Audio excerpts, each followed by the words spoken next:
What's up, everybody? How's it going? Hope everybody's doing well.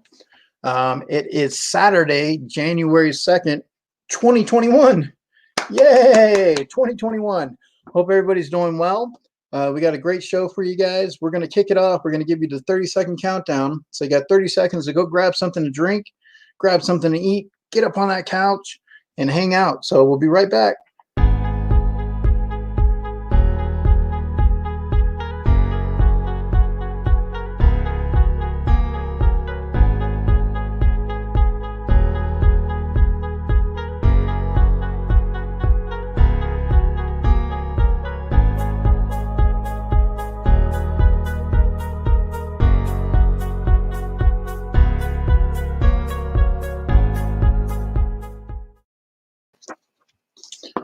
Oh, hey everyone, just reading a story, but have I got a story for you? Today, just want to kind of go over with you guys today, just to kind of tell you, you see, many generations have seen their dynamic duos, like Goose and Maverick, Han Solo and Chewie, Batman and Robin, Cheech and Chong, Buzz and Woody, hey, even good old Doc Holliday and Wyatt Earp. But today, we have a couple of cowboys back in their day who would ride off and go on adventures. And today we're going to go ahead and sit back and relax, kick up your feet, grab a cold one. And we're going to go ahead and entertain you guys today because I'm your Huckleberry and I'm bringing it your way right now.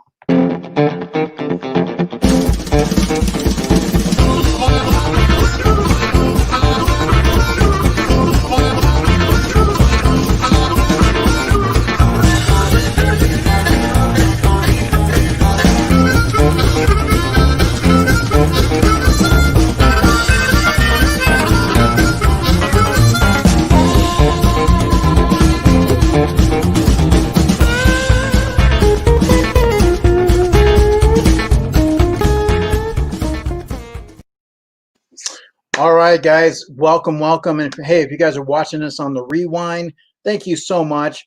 Happy New Year's to you, 2021. Here we go. Hopefully we can let everything in 2020 start simmering down and getting pushed behind. I know we still have some ways to go, but hey, we're going in the right direction.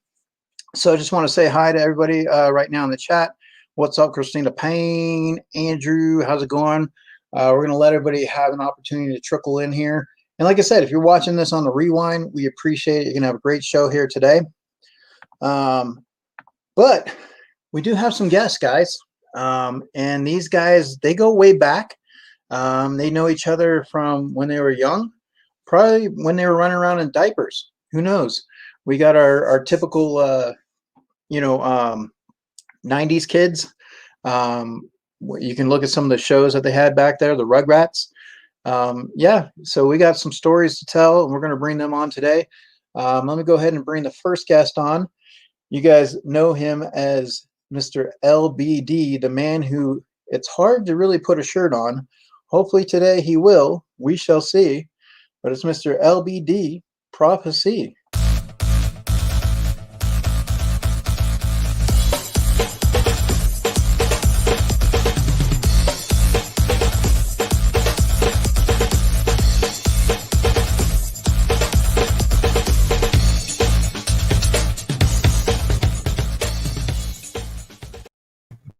What's going on, everybody? How's it going, LBD? It's going good. Happy New Year to you, bud. Happy New Year, man. Happy New Year. How was your New Year's? Oh, I stood up with you guys. Remember on the McDurks, had a good time, and I got to spend it basically with my kid and my mother because we wanted to be safe with everything going on in the more northern part of Jersey. So it was better that way. Like I said, it was still a good time. We've been dealing with it, so it's all good. Well, so are you excited for anything particular this month, like to get kicked off, like anything to get the year started in a positive way? Oh, well, I was planning a specific, how there's always themes every this Sunday there's no theme, but I'm feeling a good one coming soon. And then I just kind of want to expand a little bit on what I was planning on doing originally, which is traveling and collecting, like going to see people, and like the same way I saw Dead Zone and all this stuff. Obviously, I would have to be very careful where I go, and it's gonna take a lot more planning than it would have originally. But I'm willing to take, do what I got to do, and just I'm just looking forward to trying to do that basically, Okay. even if Well, whether yeah, in the it's country. good. Go ahead. Whether it be in the country or out of the country, I want to do it. I want to do it this year. I don't want to wait a whole another year. Now, now I know when we were celebrating, you said in your country, Honduras, that they were celebrating. It was like in between, right? So in between the East Coast, West Coast, they came in that different time zone. Yeah. Okay. So how is it over there? Like, I mean, is there a lot of pandemic situations going on with them as well? It depends on the area. Same thing, especially because right after like everything was looking okay over there, then the hurricanes hit back to back, two back to back hurricanes. Oh wow. So people lost their houses, people lost their things, and that kind of storm just brings up everything that's like it got to the point. My part of my family has not left their home since it started, because they have the capability to have people bring them stuff. They're very wealthy. My mom's father's side, so they've had basically anything they needed brought to them. And during that storm, it seems like something must have happened, because they apparently there's only like one person in that whole household who didn't get sick. So Well, it's interesting to see, because like my other side of my family, on my mother's side is fine, and on my dad's side everybody seems to be okay as well, because my dad's from the capital and my mom is from the coast, because the capital is more like in the mountain area. now when you're in a situation like that and you get a lot of storms, you get a lot of hurricanes and season, what is the draw to stay in that type of a situation? Because knowing that when the season comes, you could lose everything. Well, it's not always as bad as it was this year, and it's been a few years since it's hit that hard. I was actually there one time when it hit hard like that, where they lost bridges and all that stuff. Like they've lost bridges, and like at one point there was drones bringing wires. Like now they have drones. Imagine back when I was a kid and it happened. There wasn't drones to take a wire across to be able to like give people things through a wire, like slide Yeah. things through a wire. They had to figure out a way to get things to the other side of the bridge in the hard way. So there was people who came and helped and did what they could, and some areas were more lucky than others. I saw a video of a man trying to get to something, and the whole section of the corner of where the river was basically flying through, like where the river had taken over a part of the road basically, and the side, like it just collapsed and the guy flipped off and he was gone. Like you couldn't see him. It's more than likely he's gone, like, and just by trying to help, and just because Wow. the ground just gave out. The ground Wow. just gave out. Like there was buildings that just they were at the edge of that, and then with all the impact from the river being overflown, it just kept hitting and hitting the dirt, and it just landslide after landslide. Eventually, like the ground underneath those buildings gave out. So Well, I think when you look at that situation, I mean, obviously Honduras, beautiful location, beautiful place, great people, yeah, but having to endure stuff like that, I mean, it really takes a step back. I mean, yeah, in California, we've getting some earthquakes. Even yeah, myself, I've been at the main earthquake in San Francisco for the World Series. I was there at the World Series, yeah, and we didn't even have the phones, technology we have today.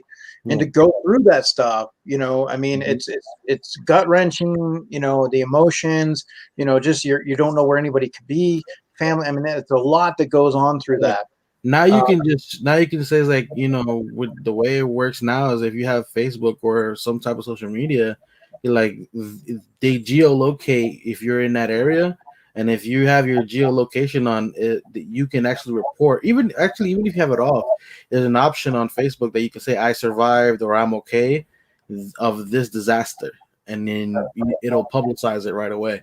So that's an interesting thing that I was like, I've never had to deal with it, like personally, like that informing people that way. But yeah, it's we have cell phones, we have technology now, so like I said, same way, getting supplies to the other side of the bridge that had fallen with a drone. That's insane. Like just bringing a wire over. It's not even like putting something on a drone and putting it over. It's finding a way to get a wire across a bridge that doesn't exist anymore, just so they can slide bags over. Wow. Yeah. Yeah, I think that's great with the Facebook and just because it's one of those things where you want to let people know, hey, I'm okay. Like, I mean, I know you're worried. I think that's awesome to be able to have that. So we'll get into that a little bit too as well. I'm going to go ahead and also bring on WOBBASARUS over here. So obviously, the principal who rules with an iron fist, nah, not really, but he will rule with a mannequin from time to time. We're going to go ahead and bring in WOBBASARUS Rex. Let me go ahead and pull that up. Wait, sorry.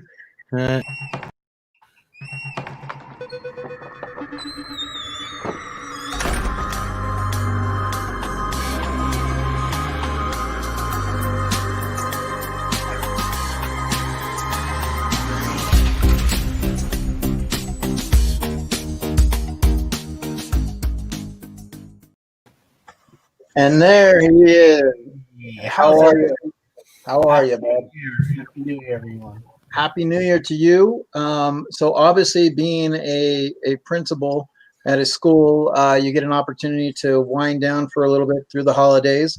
It's one of the perks of working at an education job. So how have you enjoyed some time off? You know, have you been able to relax a little bit? I have. I mean, it's still busy. It's different. Vice principal, by the way. It's so I'm not there at the top yet, but I'm almost there. I'm a heartbeat away. As I joke, it's the principle. It's the principle of the matter. Yeah. But it's definitely different. It's been an adjustment. Obviously, making sure you're I'm careful as to what I say, and it's not as like contrary to popular belief, we still have to go in during the breaks. So we technically go in not every day, but you're there at least like 2 or 3 days that we rotate just to kind of answer phones, do things that need to get done. But it's so also, do you do like some Saturday school? No, but there will be detention. Unfortunately, detention right now is not allowed after school because of COVID. So we've had to improvise and come up with basically incorporating conduct and participation into the grades. So that has actually brought the discipline issues down. We're a private school, so we don't have as much. There's discipline issues, but not as much. But it's definitely gone significantly down with, COVID, and most people aren't home. So it's just getting creative. Now, since the kids are at home and doing, they're doing their online stuff, and there is some discipline, do you go out into the neighborhood and kind of look around and make sure, they're in class, they're paying attention at home, or, are you that type of principal where, you got to buckle it down? I will say that definitely doing Christmas shopping, although the masks do help, considering that, you all look like ninjas walking around, but when someone does recognize me and see me now, if I happen to go to the mall, which I'm right by the new big mall that opened up, the American Dream. So there's a lot of people that go there, and I have run into a few people, but you see, when they notice you, they just turn around and go the other way. Or some will look at you like, what are you doing out? You're not supposed to, shouldn't you be in school? Like if we don't have our own lives. So do you have like that light switch where I know you're the nice guy, you come across, you're very helpful, but it seems like sometimes you got that principal mode where you got to go in and kind of take care of things, a little bit, kind of rough things up a little bit. Yeah. Maybe a little, back in the day, you get some tough on the students, you know what I mean? You get a little tough on them. But I mean, I know it's got to be tough too when you get those students, that want to kind of say a few things to you, like eat my shorts. Seems to be a very popular thing to principals. That's nice things that they've said. Worse, I know that have been said, but I guess most of the thing right now is they know that I'm good with technology, so now they know that they can't mess around. Like my predecessors have not. They've been decent with technology, but they're more what we call digital immigrants, the ones that have adjusted to technology, we're digital natives, so kids thinking that they can get away with certain things and not get caught because my predecessors didn't know how to check certain things online. But now all of a sudden it's like, he has eyes everywhere he can see. So Yeah, I definitely took advantage of that from my teachers when I was gonna. but I have to hold myself obviously to the same standard. So it definitely has been an adjustment. But when it comes to discipline, I try to rule like in a sense of, as they say, rule with an iron fist. But I do more obviously. Right now, it's such a difficult and a different situation with COVID, and a lot of our students and their families have been impacted by the pandemic. So I have to honestly say that we haven't had as many discipline issues, but um, I've been good enough that as I was teaching, I graduated from the same school that I'm teaching at right now. Oh, okay. Nice. So I taught there for 10 years, and I think mostly because of COVID, then since the administrator, the president slash principal at the time, knew that that was it for him. He was going to retire, and he trusted me enough, and he's like, listen, I'm going to pass the torch on to you, and to the person who is principal at the moment, and we've been working really well together. And just opening during this whole, uh, you know, crisis essentially, and thank God, not to jinx it, knock on wood, we managed to open up for the first half of the year in a hybrid form, with no cases coming from the school, obviously. So we kept it safe. I remember there was early on the one of the few times that I missed the being on the stream was because we were putting together the whole like school, getting it all ready to open up. Well, we were worried about you at that time because we thought you were going to become like Principal Hembry here, Yes. and, have a screen jump out at you. But So- you occasionally let a few of these out right here. My pleasure. Now, a funny story, as you bring that up, because I was thinking of that scene with Henry Winkler as the principal in Scream, because we have, as part of the protocols at the school, they clean every night. They bring in a UV light and they clean with a machine, and they wipe things down like thoroughly. But what I didn't know is that at night, the guy that cleans wears a hat. So one day I was working and I was coming out of my office, and I thought there was no one up on my office. So you can imagine, to my horror, as I'm locking up, and when I turn around, one of the bathrooms is there, and out of the bathroom comes out in the dark this guy in a hazmat suit, and scared the hell out. And mind you, he had the light on, the UV light, so there was a glow coming from behind them because it's timed, because you can't be in the same room with that light. So he didn't see me, I didn't see him, and so we saw each other. We got scared, and then this light comes on, and he like has to shut the door in a frantic, and I'm like, "What the hell is going on?" All right. Well, I thought of that scene from Scream.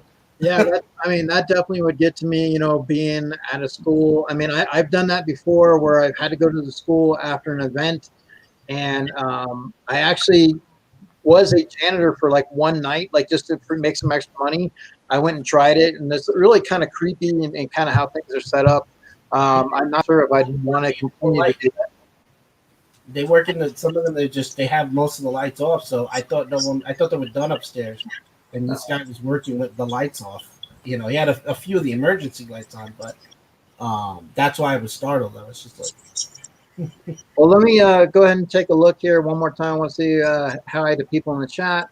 Go ahead and see who might be here. Yeah, we got Disney Mertz. How are you? Andrew Weevil, Christina Payne, the Funko Brothers. How's it going, everybody? K&L, Coaster FAQs. I appreciate you guys being in here. Definitely appreciate it.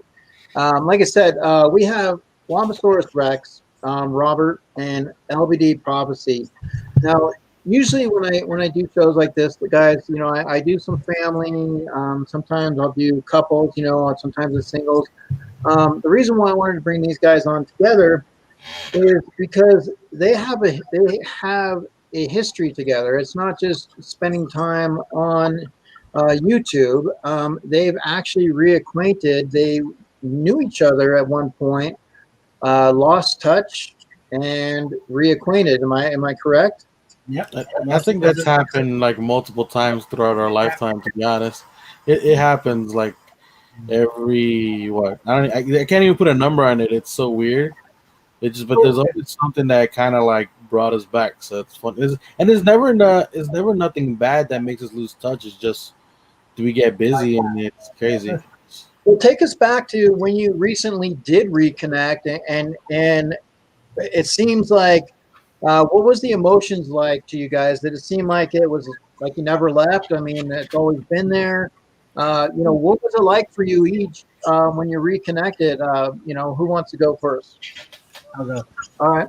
Yeah, because I was looking at it. The good thing with us is that when we do see each other, we just kind of pick up where we left off. It's not been anything, as he said, any problems or anything. It's just kind of life happens. You go in different directions, and all of a sudden, things just come, full circle and back together. What really jumped out to me, and the latest time that we kind of got back together and really started getting reacquainted was my introduction to this community. I've seen LBD, like I saw that I had him on YouTube, but I used to see things on Instagram, just kind of hint that he was doing something with pop figures and talking to people. And then I was like, I'm curious what he's been doing. I see that he's been doing a lot of that and talking about a lot of the things that I have been. And I'm big into Dragon Ball Z, so his logo stuck out to me, and I was like, I gotta talk to him. It was right after around Comic-Con last year, so around October, that I remember really getting into Dragon Ball Z again. So in a couple things, like not too long after. When did you make that logo? Because it was about a year ago, wasn't it? Around roughly. It started. My logo. I don't remember exactly when it happened because it happened after last year. Because I started on another channel in October, around November, October, somewhere around there. I didn't make my own channel till like maybe February or March when I started doing that. So around that time was when I made my logo, this logo that I have now. Yeah, that's when I noticed it. I was like, he has probably something to do with Funko, and you were reviewing stuff. And I think that's when you first got either your White Ranger helmet or your or the Boba Fett. You were reviewing something, and I remember you also you were reviewing with the power, what you just had on the the Dragon Ball Z. Yep. And so that's what got me to like, I really got to reach out. And then I think I just messaged you randomly on Instagram, and I was like, what have you been up to? What is it that you're doing? Because I'm interested. Like I'd like at that point, I think I reached out to you at the beginning of lockdown back in March. Yeah, and I think we started talking. What it was Zoom? Like we ended up making a day. It was like, you know what? It's so much to catch. It was so much to catch up on. I guess he just realized that let's just Zoom so we put a date on it. It was like, when are you free? I was like, dude, just as long as it's later during the day. So normally I'm doing things, but I'm mostly home basically, which is everybody's situation really at that point. And and it was back and forth between March, April, and then I want to say May or June is when you started Stream, and that's when I had happened to be. I was again just touching base with LBD back and forth, and that's when I was like, I know about this, and he was like, yeah, I'm glad that he was able to bring you on, help out a lot, just everything that your knowledge and that you bring to the stream and everything. It's been great in this community having you. I definitely really appreciate it. It's incorporated a friendship that we have. But I also want to talk about, back in the day, you guys were part of that Power Ranger lore. You do have a movie coming out, I believe, in May. Let me go ahead and get the intro for that.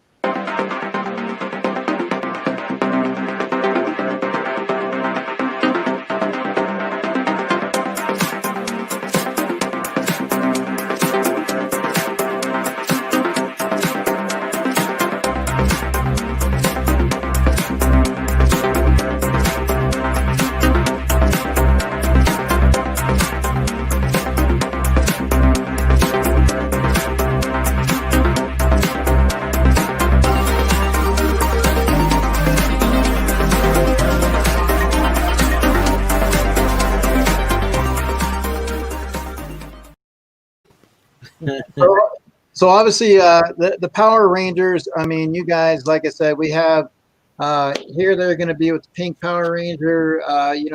We don't know who's going to be casted in regards to that yet, but we know they have been casted as the Red Ranger and the Blue Ranger. That's something to look forward to in May. Like I said, Power Rangers, galore. Here we've got information of them on a Hollywood suit right there with everybody. So we definitely, look forward to that with the Power Rangers. A lot of that's going on now. Power Rangers for you. Why? Now I believe like I said, you like the red, you like the blue. Has Power Rangers always been something you both liked, or did you put it one to the other one? Did you find out like, oh, you like Power Rangers too, and so obviously it kind of helped into the friendship? Well, it's kind of hard not to like a lot of the similar things. We did have our own interests growing up, but I think Power Ranger was a universal thing for a lot of us growing up. And like the dude lived next door, and I moved. I was actually talking about this today. I was wondering like when did we move in next door? My family knew his family before we moved in next door, but we moved in when I was only 7 months old, right next door. Wow. Yeah, it would have been exactly around the same time together. And again, literally in diapers. The only difference was he always liked the good guys. I was always the villain person. I always liked the. So it was the perfect yin to the yang. Yeah, it was always like perfect. He got all the good guy toys. I always got all the bad guy toys. And or he'd get the, let's say, like our biggest thing in the beginning was like Godzilla and King Kong and Power Rangers, and then it transitions into Star Wars, which we'll get into later. But Ninja Turtles too. We had the Ninja Turtles. Yeah, the Ninja Turtles too. Were the first, like those. I want to say those were the first three. So, well, I know, like I said, when you look at, like I said, the Power Rangers, how important. It took 7 years for them to get that franchise off. And, it was kind of interesting how Marvel almost kind of took over that property or had their hands involved in it. They actually allowed Spider-Man to be part of the property for the Power Rangers. They did like a short little series. It was like four episodes, something along those lines. So big country. But, definitely, like I said, Power Rangers. Now, what's your favorite? Like, do you have like a favorite like helmets? Is there different types of uniforms over the years? Has it always been the red and the blue? I found the ninjutsu ones from the movie interesting because they were so different from what anything else that they've done. Because a lot of the characters I like had that kind of sleek ninja design on the helmets that I like. So like and it's funny because I've always liked the side character, kind of like it's always kind of like there's always like this one ranger that's like the anti-hero, which is like the original one was obviously the Green Ranger, but there's been a ton of them. Like there's been I can't even remember all. There's been like different Red Rangers, like the Dino Red Ranger was like a separate one from the regular Red Ranger. There's the silver one. There's one that was kind of like wolf or something. I can't remember. One that was trapped inside of a mask that was like evil. It's all those side characters are the ones that kind of caught my interest because they always had their own story arc to themselves. Well, the green one they weren't going to have on very long. It was just originally not to be there, but a lot of people wrote and said, no, we love the Green Ranger, please, and then obviously it continued into the fold, of the franchise. Obviously, I mean, you got here, we didn't have the green one. They didn't go with that. Any reason why you think that might have happened? Because the Green Ranger was, very popular. Well, the reason it was based off of a Japanese show, and what Saban did at Saban, I think Saban Entertainment, just Saban in general. I'm Saban. He wanted it took about 7 years to get the show off the ground. Initially, he was in Japan and he saw this kids show, which was like an early version of the Power Rangers, and he said, "I would like to bring that to the States and basically take a lot of the footage that existed already in Japanese, and then edit it together, but with American actors in the suit that they would, after they finished filming one season in Japan, they would send all the costumes, and that would be the new season for the Americanized version. And what happened was the Green Ranger, there was, I think, a limited amount of footage. It was because they only used him so much. In fact, if you look at the Japanese version, now the Green Ranger has that like crest on him, that gold crest that was like firm. In fact, when they brought it over to the, I think it was the United States, either they lost it or something damaged. But then there's like a flimsy one that they use in the American version. And it's funny. It's funny because a little kid recently. You saw that JDF thing? Yeah, he met this little kid to sign his costume or something, and he was like, he told him, was like, you know, your version of this chest plate thing is way nicer than the one I had. Mm-hmm. And that was because there was so much popularity when it hit in America. There was so much, you know, that character became so popular. There was a demand to continue having them, so that's why they had to alter the costume. So that they can use them in more seasons. Because initially, I think in the original, I think it was Cairo Rangers. That was it. Like at the end of the season, the Red Ranger and the Green Ranger in the Japanese were brothers. And then, like, I think the Green Ranger sacrifices himself, and then he's done. So they had to kind of figure out how were they going to bring in this character. You know, there's a little bit more to it, but that's my recollection. I'm pretty sure that's how it went down. Now, speaking of characters, I know obviously one of the popular characters too was, you know, obviously the Pink Ranger. Everybody was in love with her. Jesus. That was my first crush. And I know, like I said, she's, you know, going to be starring with you guys. You know, Amy Jo Johnson, she moved to LA with her boyfriend, and she almost moved back home because they broke up. And then she met a guy named Walter Rainey, who turned out to be an acting coach and later on coached her for a while. He convinced her to come back to LA. She then, there was a former acting friend or whatever that became a casting director and invited her to try out for the Power Rangers. And then voila, boom, there you go. So you have Miss Amy Jo Johnson. You know, obviously the Pink Power Ranger, she's got a unique style. Wasn't the original? I think the original Pink Power Ranger was a Latina. It was like a Spanish woman, and then they replaced her after the first pilot, if I'm not mistaken. First pilot. After the pilot, they replaced her. Yeah, like during the pilot, I don't know what happened, and then she ended up getting replaced by the person who ended up playing her, obviously. Yeah, and I mean, I remember Amy Jo Johnson. So I mean, to me, like I try to think about some of these guys that, you know, portrayed it. Just like, I mean, there's so much lore with the Power Rangers. You know, it took 7 years. I mean, it almost didn't happen. You know, it took 7 years. He's going around saying, "Look, I got guys that are going to be fighting in tights, and they're going to be fighting monsters," and nobody wanted to buy into it. You know, and finally they do. The toy really helped, especially because I know initially they wanted to figure out what the names were. He didn't want to keep it generic. He didn't want to. You know, they were like, "What do we do with this? How do we make it like successful here in America?" And that's where, you know, they were like, "Well, they knew that what was popular was, you know, like the Voltrons and all of that." So, and then Teenage Mutant. Where they got the name Mighty Morphin Power Rangers was basically a play on Teenage Mutant Ninja Turtles, because, you know, the Ninja Turtles were popular. So let's have the same amount of words as the Teenage Mutant Ninja Turtles with Mighty Morphin Power Rangers, and call the big robots, which were popular, like Transformers and Voltron. Let's call them, and then they came up with the term Zords. Yeah, the toy line is really what they sold, and all they did was they took the Japanese toys and just Bandai picked them up, and basically they just brought them here. What was coming out in Japan to here, and it became successul.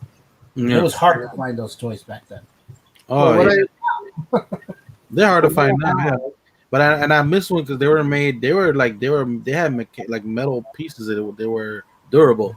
I mean, I think the last metal Zord that you could buy as a kid was the Wild Force ones. After that, they started making them more out of plastic. Yeah, I'll be honest though, I stopped at the end of the Zordon era. I tried going into Lost Galaxy, and then it kind of fizzled out. there. So one season after the original Zordon era. But I'm more of a classic, like from Mighty Morphins to In Space, the last episode. Spoiler alert: when I got Zordon died. I got a That's little pretty bit much. further. I got a little You bit want- further than that. I got up to the Wild Force, and I think that's where it killed it for me. Yeah. Right there, like right after that is where it was done for me. That would have been, I think, when Disney acquired it. I think Wow, Disney acquired it around that time.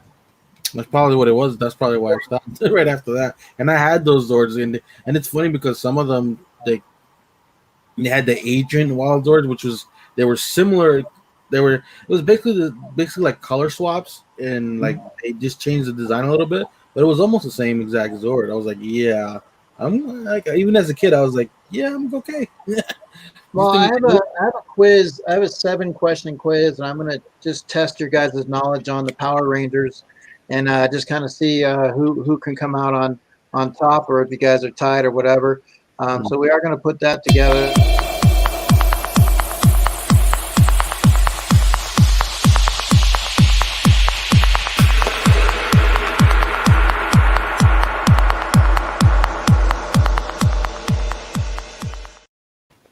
Knowledge is power. So we're going to see what kind of knowledge you guys have with the Power Rangers. So let me go ahead and pull that up for you guys. by the way, the reason I think that every iteration of Power Rangers always has that one like outcast is because of the Green Ranger. Like it worked so well, they've put it in every iteration of Power Rangers, at least to the point that I watched. Yeah, Uh, there's a great channel. I gotta find his name.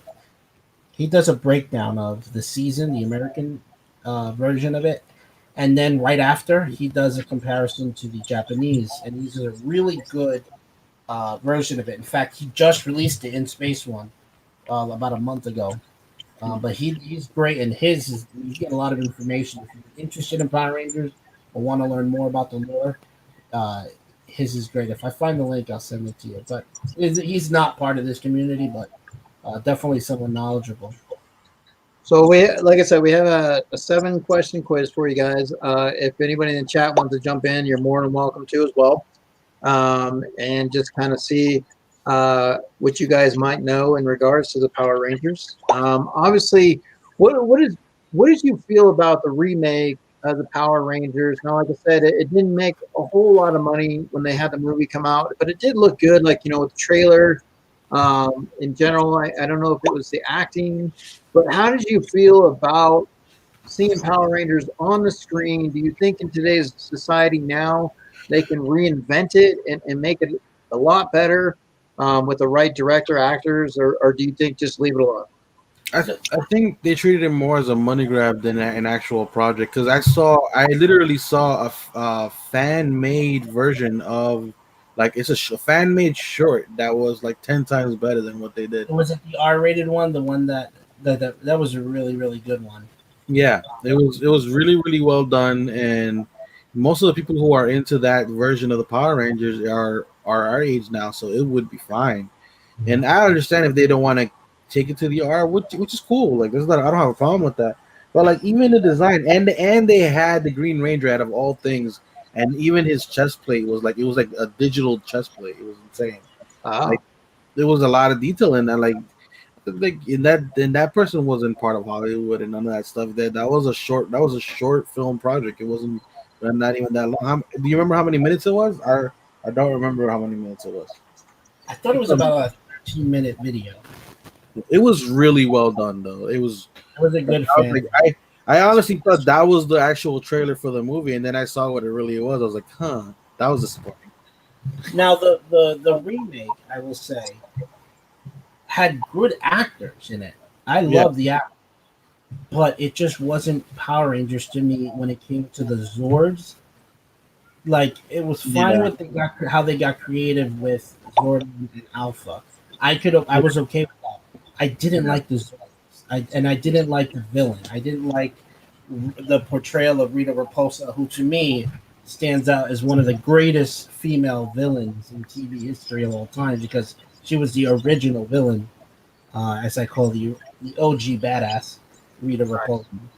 Well, let's see if you guys can pick up on some of these trivia questions. Like I said, it's just 7 of them, guys.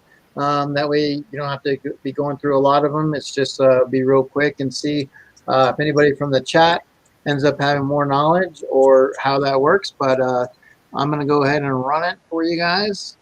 So right now we'll go ahead and push start, guys.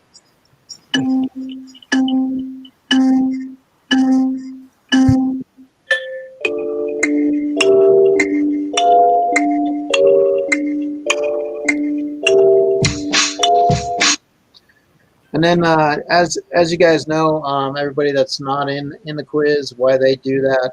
Like I said, LBD, he has a channel. If we can link that, LBD Prophecy. Robert WOBBASARUS Rex is reconstructing his channel. He's doing some things with that, and we'll get into that as well. But like I said, they both in the community. They do a lot of great things to support the community. You see them all around in lives. They basically, that's what we're here to get into, is just to learn a little bit more about them. LBD does a show on Sundays. He does his own live, and he does a lot of what we're doing right now with the quizzes and just kind of hanging out and having a lot of better fun. And it's usually like 7 o'clock Eastern time, LBD, 4 o'clock, 3:30, or is it like, or did you move it up to 3:30? But somewhere around there. So we'll go ahead and kind of see who comes out on top here, guys. With the quizzes, we do have some chat also playing into it. So we'll see where the knowledge lies and kind of go from there. So just want to say hello, everybody. Totally Mitchin Collectibles has popped in. We got K&L. You got a lot of collectibles. Totally Mitchin Collectibles, K&L Collectibles. And I hope everybody's doing well. I hope you guys have had a great start to the new year. A lot of things this year to look forward to. So definitely. And an interesting fact, when they first started filming, they had called it the Dino Rangers. They were going to call it the Dino Rangers, but then they changed it to the Power Rangers. They eventually did Dino Rangers, though. Yeah. And also, Go-Go Power Rangers also inspired Go Gadget Go. Fox loved the Rangers a lot, so with the show Inspector Gadget, kind of created that Go Gadget Go. I love Inspector Gadget too. That was another show. Let me say. Yeah, there was a lot when it came to that show first came on. I remember the controversies, even little, like parents saying it's too violent, that it was not a good influence, and I was just even at that age, I was like, oh my god, let it go. Yeah, but like I said, they so LBD and Robert have been on the Hollywood Walk of Fame there as the Power Rangers. We have proof of Robert being in the red and LBD with his blonde hair being in the blue back in those days. So like I said, they have an up and coming cameo in the upcoming movie coming up. Look forward to that. Okay, so WOBBASARUS Rex. Yeah. I don't know that many details of all that. I forgot most of it. There were like two that this one I knew without a doubt. Like I'm surprised. I would love to know the other two people that got this, because to get this question to me was the question that was like, if you got this, you know about Power Rangers, because you know about it or you guessed really well. Yeah, because Master Vile is probably one of my favorite villains as well up there. That was Rita's father. And Thrax is their son, so his that's I was like, although I almost clicked Lord Zed because I looked at it quick, and I was like, wait a minute, it says grandfather. Well, there was two other people. Mitch said he guessed. Yes. Mitch guessed. Unicorn Zombie Princess knew 2 questions for sure. KNL got 2 right. Yeah.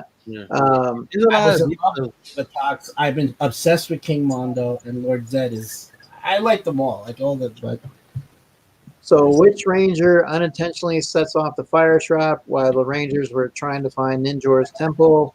And it was Kimberly was the one that did that. By the way, those are the Ninja Ranger. It's a whole different. That's like way after where we stopped watching. Yeah. The Ninja Rangers, you stopped watching those ones? No, he stopped watching at one point. I stopped watching after him, which was the Wild Force. I only Uh, knew that it. And what, that was Marvel, what Marvel comic has ties with the creation of the Japanese show that inspired Mighty Morphin Power Rangers? Now, I also told you that a little bit early on. Now, Shang-Chi would be an interesting choice. However, Spider-Man was the one that played into four different series, like four different shows with that, or at least one which is show. very odd if you really think about it. In the end, though, It is. I mean, and then this one here, who's second in command to Jason Lee Scott? That would be Zach Taylor. Obviously, if anything happened, they need to have somebody that would follow suit to be second in command. What was the full name of the juice bar where the characters frequently hung out? So you guys caught that. It wasn't the YUTH, it was the YOUTH. Angel Grove Youth Center Gym and Juice Bar. I remember that because I was just playing. That's a level in the game. The tabletop game has that as a location. So I was like, oh, there it is. What word was censored when Power Rangers aired in Malaysia? It was morphin. Morphin was resembling morphine, so they did not want to go with that. So definitely that was one of the words there. How much did Mighty Morphin Power Rangers, the movie, earn worldwide at the box office? And it was in that $66 million range. Obviously, for, like you said, a cash cow just to try to make it. It wasn't necessarily a project. It was a cash cow. But, with that being said, obviously, the Mighty Morphin Power Rangers, what would you like to see? I mean, what has been your favorite, like part of the Morphin Rangers? Like, what do you like the best? You like the dino? Like, tell us if somebody was coming in and they didn't know anything about the Mighty Morphin Power Rangers, but they wanted to learn, what would you tell them to start? Where would they, like end up? Like, what would you say? I don't think I can tell them where to start. My opinion would be just start from the beginning because if you don't, you get lost. Like you'll be lost. But honestly, I think my two of my favorite things out of the whole show for sure, like at least for my end, was always the Dragon Zord was very interesting to me. I always loved that. And then when they brought in Ninjor, I remember Ninjor was just such a unique character. You sound like Marvin the Martian. Remember? Yeah, he did. He did. And his story, I heard more about his story later on, like not too long ago. Actually, I was like, I was comic book. I think his comics right now are popular. The backstory of them. I think they're just about to release an Astronomer backstory, the villain from In Space. If I had to tell someone where to start, I would tell them the Zordon era, simply because if you look, not that I've watched like the whole seasons of anyone's in like after the Zordon era, but I know a lot of callback to the originals. And I think what's important is that, I mean, although you do look back at it and some of it hasn't aged well, so I know these things that I'm like, but that's given. If you put that part out, you'd have to start from the beginning because the story that you get and the formula that's developed, the Monster of the Week formula. I would say, like, what I loved, and again, I'll say this over and over in anything I watch. I love, you have great heroes. You have to have good villains for them to fight you. So for me, what's a good hero without a villain? Exactly. So like Rita Repulsa, even though she didn't engage and fight, I loved her minions. Well, she did eventually. But they fired her because she wasn't. They wanted that Wicked Witch type, situation. They wanted that presence of the Wicked Witch, and she couldn't really deliver it at first. But she kind of pretty much put her hand in things and got another second chance, and obviously came on with the role. Oh, that's the voice. All right, so there's I know what you're talking about. That's Yeah. Barbara Goodson is the voice of Rita Repulsa, but she didn't play Rita Repulsa. With the footage in the first season is that of actress Machika Soko, I think was her name is. Okay. She was an actress. She played the witch Bandora, which was the counterpart, the Japanese counterpart to Rita Repulsa. Her name was Witch Bandora, Okay. and so they took the Japanese actress and they dubbed over her voice with Barbara Goodson. She initially went to play she auditioned it in like she went kind of more of a again that some like a traditional route, and during the audition they were like, no, you got to sound a little bit more, and she got frustrated and she just used this voice that was just like, I have such a headache, that famous, and they were like, that's it, that's what we want. That's how you got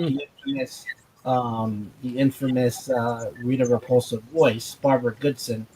The Carla Perez would eventually play the younger version of Rita Repulsa after they ran out of footage of the Japanese actor. They kind of worked it into the story that I think it's in season 2 or 3. I forget this. I don't remember. When Lord Zed comes back and he's like the real ruler, casts her out, whatever. When she returns and marries him, she takes this potion that Finster, her, the main guy that made her monsters, that makes her younger. That was their cool twist of, all right, we ran out of the Japanese actress, then we're gonna have to use another Asian, so from like that type of ethnicity to take over the part but look younger. How do we describe a new actress? So they did the potion that made her younger, and then they brought in Carla Perez, who would be Rita Repulsa for the rest of her. So if you were to start a Power Rangers franchise for the 2000s, where would you like to see that go? Like, what direction would you feel that they should do with the Power Rangers that maybe they haven't done before? Or, is there something you would like to see different with that franchise? Well, if you look at the comics, the way it's going right now, it's a little bit more aggressive. It's more towards the audience that it's more built for the audience that watched it originally, and then like the whole thing of how where the character of the Green Ranger and the White Ranger, all that stuff. Like he's now like a king or something. I forget what they call him. Your friend, Lord Draken or Draken. Yeah, that's like a big deal now. Yeah, that's that was more of the we call the Shattered Grid. And then you have what's her name? There's like a Pink Ranger who's now like a hunter or something. It's just crazy. She's basically like a bounty hunter. Like all that stuff, man. Like those stories, they seem to work. And I feel you like to see them equate to the film. Then that's something out of the comic books you think that maybe can apply to the film. Yeah, I feel like if they would take it that route for the older audience, it would be pretty great. That's him right here. Yeah. This actually is part of the big tabletop game I was talking to you about. And then is she there too? I think she's normally in the picture. She's right there in the corner. She's right there. You see, she's got the bow and arrow. Oh yeah, right up. Yeah. So that's cool. So this takes it into this is the Shattered Grid expansion. This is basically like alternate timeline of the original seasons, and what would happen if Tommy actually stood bad, or I think it's something along the lines of if he actually took over and betrayed Rita, because Rita, she couldn't win against the Power Rangers, so instead she built up she made the Green Ranger to kind of counteract or to the Power Rangers, and he ended up going on flipping sides, but in the dark version he actually, well, I don't know if it's people weren't interested, but it's a spoiler, so potential spoiler ahead. He stabs her and he kills Rita and he takes over. So it's pretty interesting where they go there. So it's like a new timeline. It's an altered timeline. Yep. Okay. So what I'd like to get into a little bit too, I just want to, now I know Mitch is in here. because cowboys, like I said, I do label you guys as cowboys, kind of like that. You have stories to tell. You went on adventures. Obviously you have these guys right here. Your Tombstone. Your Doc Holliday, always an enchanting moment. But we have our versions as well. That back in the days when you guys were in the westerns. Yeah. Back in the days. But that's for Mitch. There we got our little Tombstone version. But the other thing that I'd like to kind of get into a little bit is this right here. A little bit of Star Wars, definitely. So we are going to get into that next segment, guys. So let me go ahead and we got a little commercial break, and we will be right back.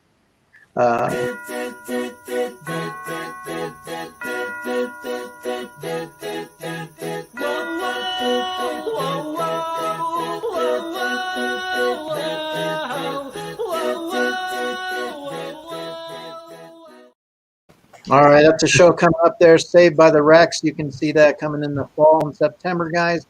So make sure you do check that out. But what I wanted to kind of get into is I have a couple of Star Wars questions that I'd like to ask you guys.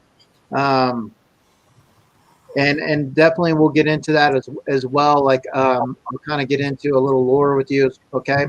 But first, let me ask you these questions because it's definitely something that's important here. And I want you guys to chime in and definitely, absolutely not a problem. We'll get into that as well. And if anybody in the chat, knows these answers as well, I mean, hey, chime in. But this is what I want you guys to think about, okay, LBD and Robert. So obviously we're big Star Wars guys.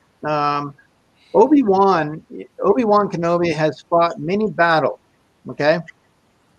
You raising your hand? No, just you Okay. can see I have a couple of things back here. I got Luke right there, and then Boba Fett right here. Yes. Well, Obi-Wan Kenobi, he fought many battles, but in 1977 in New Hope, Obi-Wan says, "I don't seem to remember ever owning a droid, yet R2-D2 swooped in to save his life many times." Obi-Wan has also said that Luke is our last hope to Yoda, yet Yoda says, no, there is another. He delivered Leia as a baby. So I'm kind of wondering, why, if you look back at some of that, what's your thoughts and perspective on how some of the stuff in Star Wars when it first came out in the 77s, how some of it kind of doesn't tie in and kind of holes? I feel like I saw. It's funny you say that because I saw kind of like an hour look on how the whole Star Wars setting is, and you think about it, he technically was at war and was betrayed by the people he was accompanied with, and he suffered trauma. Like if you go into the Clone Wars, like he lost the love of his life that he wasn't supposed to have, that he warned Anakin many times he shouldn't have, and he had his own, which was the Queen of Mandalore. Was the person he had fallen in love with years back. And I feel like the whole reason why he doesn't remember certain things is that he's blind. It's kind of like their version of like PTSD for the Jedi. Like I feel like his mind isn't all there, and I'm pretty sure he's beat himself up to a point where he might have maybe drank too much or did something to try to forget everything that he has gone through, and he's just been secluded for so long. He's a hermit. He's basically a hermit. He's been secluded from humans for so long. I would buy that. I mean, I totally could see how that could play in. So what about this one then? The Force is very powerful. So why was it when Lord Vader first encounters Princess Leia, why does he not know that she has Skywalker blood? I mean, he sensed Obi-Wan Kenobi was on board. Why could he not sense that Princess Leia had Skywalker blood? From my understanding, he there was something about her, but she didn't know she had. Remember, she grew up as the Princess of Alderaan or Leia Organa. She didn't know she had that, the Skywalker blood. So there was that also not trained enough that where she was powerful enough to be sensed to begin with. There was, I think, something about her, from what I understand from the lore about it.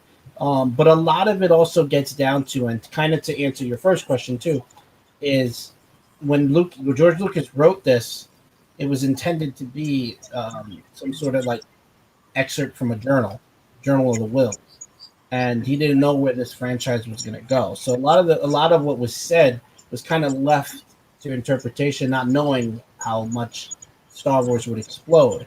When we look back at it, we wonder like, wait, why didn't like how did R2, for example, not get recognized? Now I think part of the canon is he did recognize him, he just technically never owned him, and the reason he didn't say anything was kind of just to hold back because he needed Luke to kind of become that, to start off on that hero's journey quest, and you need that. You know, you kind of need that element of. I mean, obviously, when it comes to his See, that call to, that's the word I'm looking for is call to adventure. I can understand that answer to the first question that you were talking about, how like why he made it purposely said that he did never own them, because but he smirks after he says it. But you know, we can look but also when if you look at what says it, happened to Yoda, I feel like that whole thing of like them being traumatized, he also secluded himself in a whole planet basically, and he wasn't right in the head. yeah, It seems like they were both not all there. Like it's kind of they you can tell kind of like they were both not exactly connecting all the wires.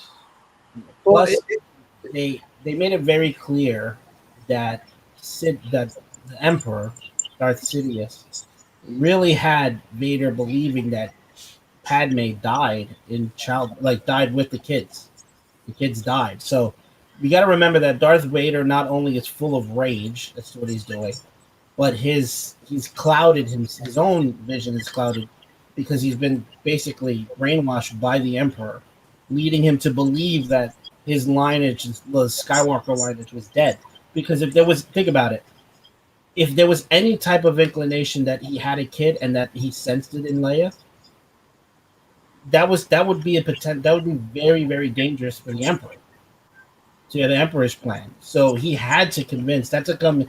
You know, we laughed at it later. I mean, I remember laughing in the theater when at the end of episode 3 when he pulls out. And he's like, no. But really, that scene is powerful in the sense that he got him to really to believe that they were dead. He did not know that there was potential that who Luke Skywalker was. He didn't know Leia.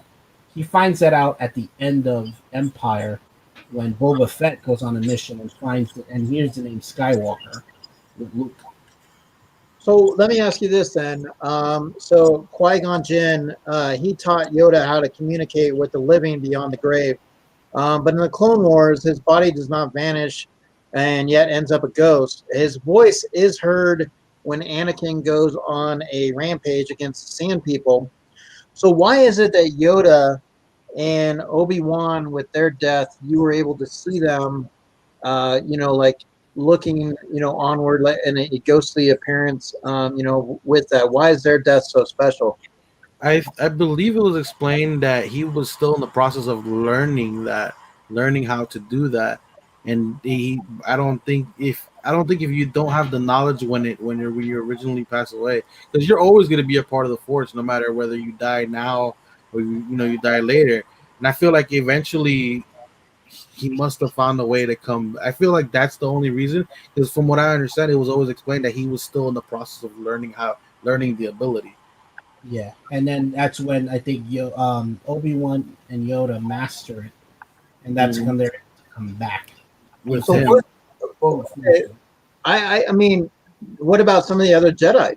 I mean, you don't see some of the other Jedi pop up, the way that they did. You got to remember Qui-Gon's beliefs and the way of thinking wasn't exactly accepted.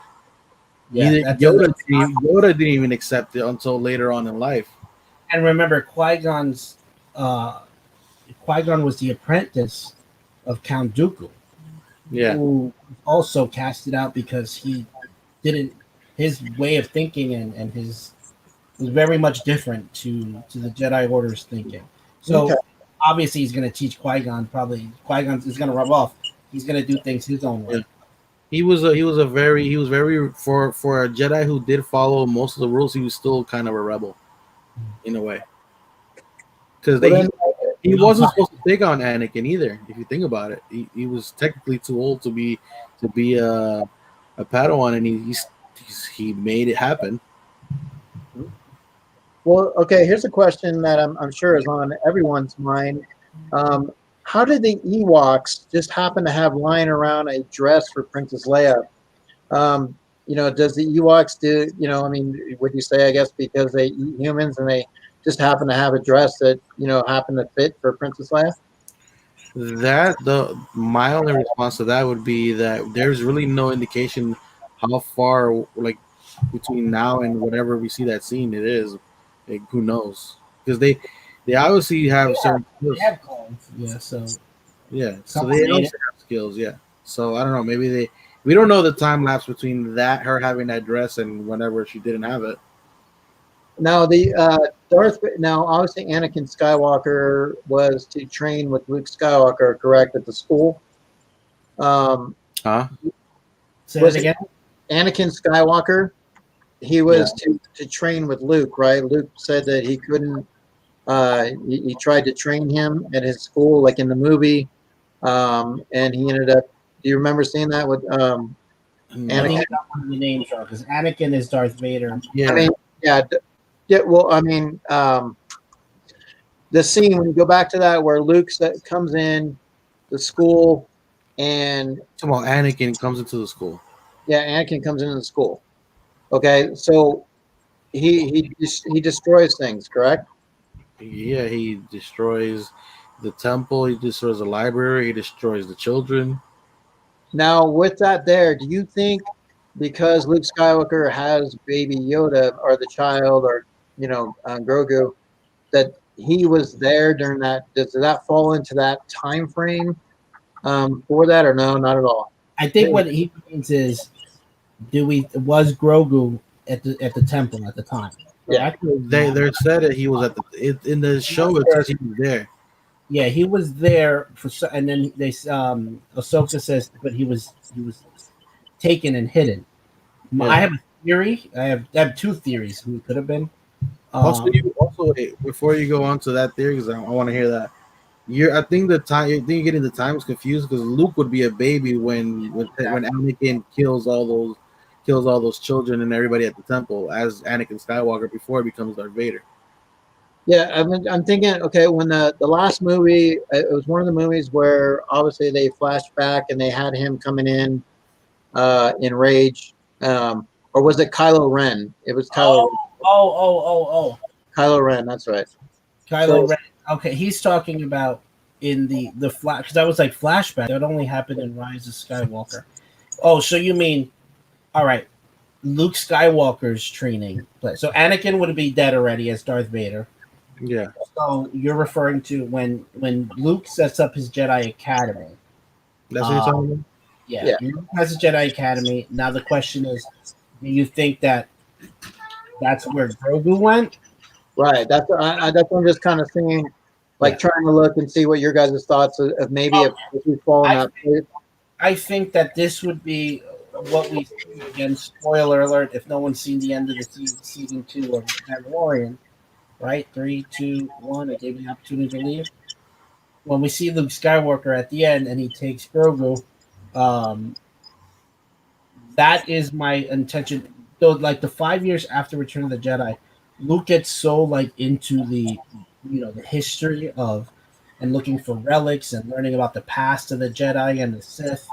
And that's become apparently is this it's the theory is why he's still in black, but you see that little bit of gray. But it's not like he had to kind of learn a little bit about the dark side Mhm. to really get the full blunt of everything, of understanding everything. Um, my understanding is he took Grogu and probably was one of the first in this new academy he was building. I don't think though that Grogu would have been there when Kylo Ren eventually goes back and destroys everything with the Knights of Ren. I don't think they would. You have a I think that's just from a storytelling point of view. If you already set up that this is a doomed character, which people are right now like going back and forth about, Okay. one Baby Yoda Grogu is making like it's probably up there with one of the characters is making the most money like in history, like the merchandise and everything for it. Well, think about it. It was the Going bro. off that way, like in some sort of passive way. He The definitely is going to come back and train a little bit with Luke, enough that he just leaves on his own and he wasn't there when it happens. I highly doubt he would have been there. Also, remember, I don't recall how old was Luke actually in the flashback, like when because considering how long it takes like the the race of Yoda's race to actually age. So we don't know how old. Do you recall seeing how old he was? Was he already like the Luke, big I like? thought, I thought Luke was around 17 when he in A New Hope. So No. I mean, what I mean is like when you see the flashbacks, Oh I don't think they ever show how old he is no, but there's when that occurs. I know that between Return of the Jedi and I think Force Awakens is 30 years, and then Mandalorian is about 5 years after. So I want to say there's a good about 50. I think that flashback scene is about 15 to 20 years after Return of the Jedi. So maybe like 10 years after where we are at right now with the Mandalorian. Okay. Somebody did a breakdown on New Rockstar. They do a breakdown of it, and so does Star Wars Theory on the timeline, trying to figure out when that happened. Because um, if I'm not mistaken, right now Ben Solo was born. He's about 6 in season. Yeah, Kylo Ren, Solo, would be about 6 or 7, I think, right now, where he was at. If I'm not, he was conceived at the Battle of Endor, if I'm not mistaken. Well, so your Star Wars knowledge is pretty solid in regards. Now, I mean, how did you get into Star Wars? Did LBD come first with Star Wars? Do you have a story with that? I do. I hated Star Wars. I did not like it. I never got into it. I never. He would try to get me into it, and I never could get into it. And I know it's kind of, I don't know, it's weird, kind of not my place. I don't know if anyone's familiar with LBD's background, You're good, man. but he is, again, my best friend, my neighbor. I told you, growing up since diapers. And then one day, I remember that there was a lot of activity going on with the grown-ups. And my parents, my mom and dad sat me down and said, you know, Jean Pierre has been in a really bad car accident, and they didn't know what was going on. I remember early on, I just saw people crying, and I started crying. I didn't know what was happening. I was we were 6, 7. I was 7. I think you were 7. Yeah, 1 year old. Yeah, so he's 6, I'm 7, and I'm trying to make sense as to what's going on. And I remember another neighbor of ours, Zanita, just crying with her. Because they didn't know, they wouldn't tell us you were in a hospital. There was no like, how is he doing? Like, I just remember being confused, and I was little, trying to make sense of this all. But when we found out he's okay, they initially told us that he wouldn't walk again, and that he was going to be wheelchair bound. And I was just like trying to process that. But I would visit him when he finally came home. He was in his living room a lot. Like, obviously you were just starting your therapy, I think, on trying to forget. But his pastime, he would, be watching movies and all with your aunt, your Evelyn. yeah. She's the one who got me in. She's responsible for everybody because she got me watching the original series. So I went in and I said, I wanted to spend time with him because we couldn't go outside and play anymore. So I was like, let me visit him. And I sat and I just watched movies with him. And then he decided that was his opportunity to be like, this asshole never wanted to watch Star Wars. I'm going to get him to watch it. And we started with A New Hope. And I remember watching, and I'll tell you, we watched the 3 movies back to back. Yeah, we spent the day. We made a day out of it. And, Miami dorks. Yeah, we watched A New Hope, and then he waited to see my reaction. I remember this. We watched Empire, and of course, I wasn't familiar with Star Wars. I mean, I knew enough that I wasn't into it at the time, but then I started getting into it after A New Hope. And then this is when the special edition came out, if I'm not mistaken. Yeah, I had the cassette. I had the special edition, the cassettes. So then I was like, who the heck is that? Jabba the Hutt? I got into that because, again, I like the villain. So Jabba the Hutt was my first favorite bad guy. And then I started liking Darth Vader. when Empire Strikes Back, the big reveal. I'll never forget you and your Aunt Evelyn looking at me, waiting for me, and then like, Nuke, you have not begun to realize your full potential. Obi-Wan never told you what happened to your father. It's like, he told me you killed him. No, I am your father. And just I remember just a 7-year-old me just like, oh my god. So like I was hit, like even though these movies came out before our time, the So here's the thing, impact it's crazy because now out. people can't have that impact anymore because it's out Yeah, there. that's it. Everyone knows. But I was lucky and fortunate enough that in that wave of generation that got into Star Wars when the special edition came out, that I was part of that. I guess that would be the second wave, right? Yeah, basically. Second big Are you wave. are you guys the same age? Or are you guys in that? Are A you, year He's apart. 1 year younger. Yeah. okay. And our birthdays are almost. I'm November 11th. He's November 14th. Yeah.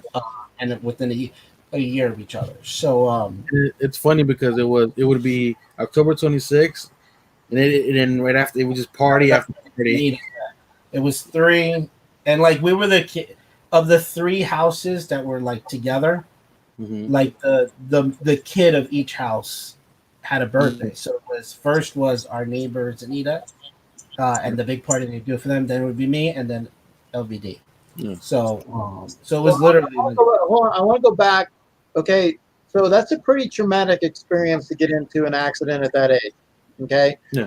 And obviously, be in a situation where you're told you're going to be wheelchair bound, and you don't, and here you are now. And as you've gotten older, what was that? What was that like for you? I mean, going through that, how did that change you? Like, where were you looking at? As a kid, I mean, you must have been terrified, not knowing how your life was going to be from that point. I think I was lucky enough that I had good people around me and good therapists and people who were willing to talk to me. Like I wasn't just a child who was stuck in a wheelchair. Um, I feel like my grandfather actually was one of the biggest influences in my life. My grandfather on my dad's side.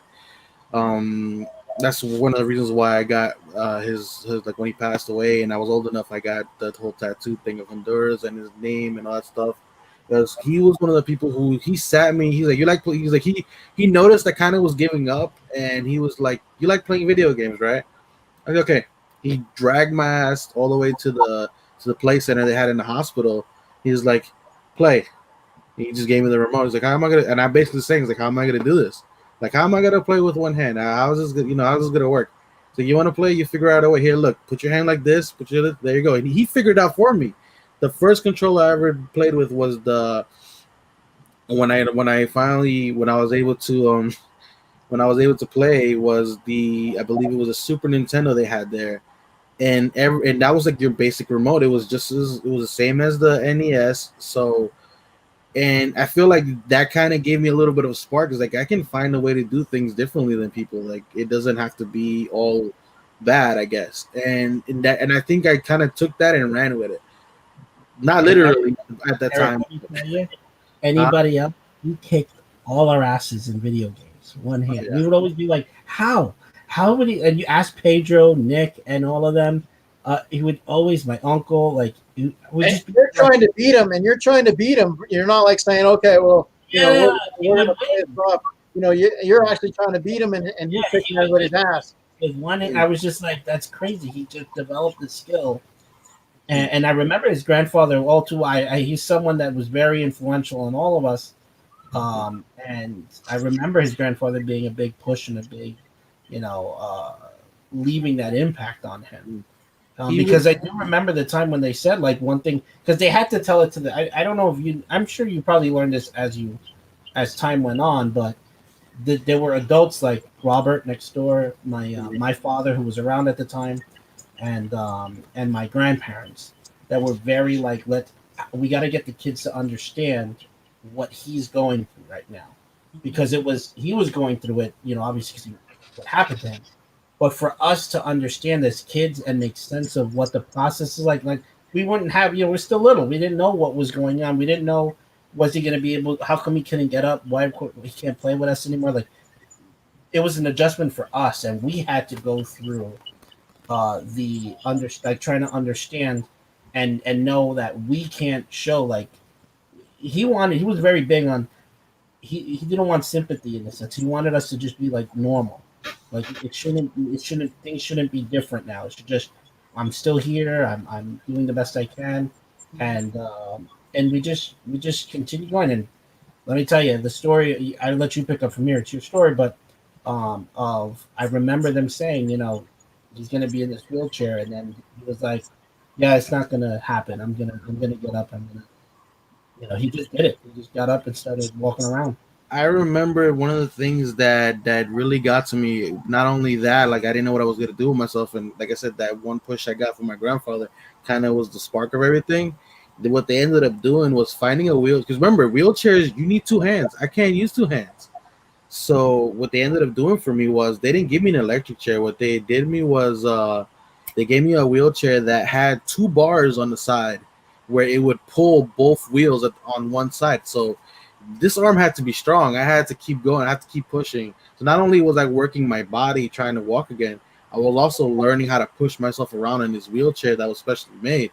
And once I knew how to get around in that wheelchair with one hand, that's another thing I got real quick at. I had the nurses chasing me in the hospital at one point because I was gone. Once I was able to move, I didn't want to stay in one place, even if it was in a chair. I just wanted to move, and I learned. It's funny because one day I got scared because I was going too fast and I was about to hit the wall, and I pulled back. I pulled back on the on one of the bars, and I pulled back on the wrong one. I pulled back on the one that was going left.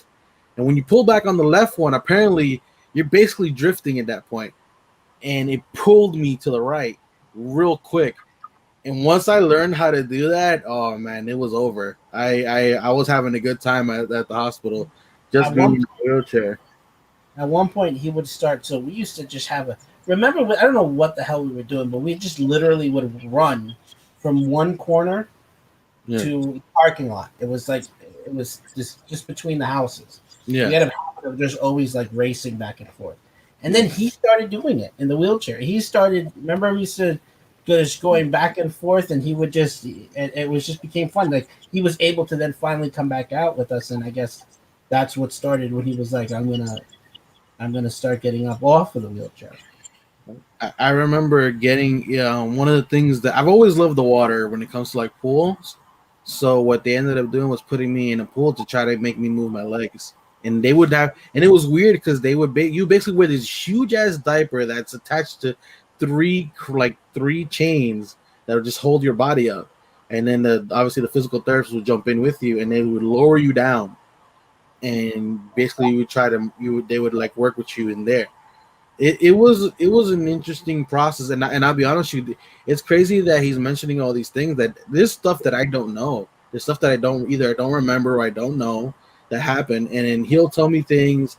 I have a friend named we call her Fanny. She's probably she's one of my close friends from my mom's side of like close friends that used to come to the house all the time. Like she was around our same age. She's actually a year older than me as well, and she would tell me things like about like when they found out about the accident and stuff too, and I hear all these stories and these things I didn't know, like, and it's kind of impactful. Like I'll be honest with you, like when I start hearing all these things, it really gets to me. Like I started feeling it like right here, man. It's hard. Like it's not hard for me to talk about it, but it is hard to like really. I think that's why a lot of us on the block got close together, because there was a lot more kids that were younger, but it was like we were at the forefront in terms of trying to make sense of what was happening, and everyone just banded together, and it became how do we include him in everything that we still do?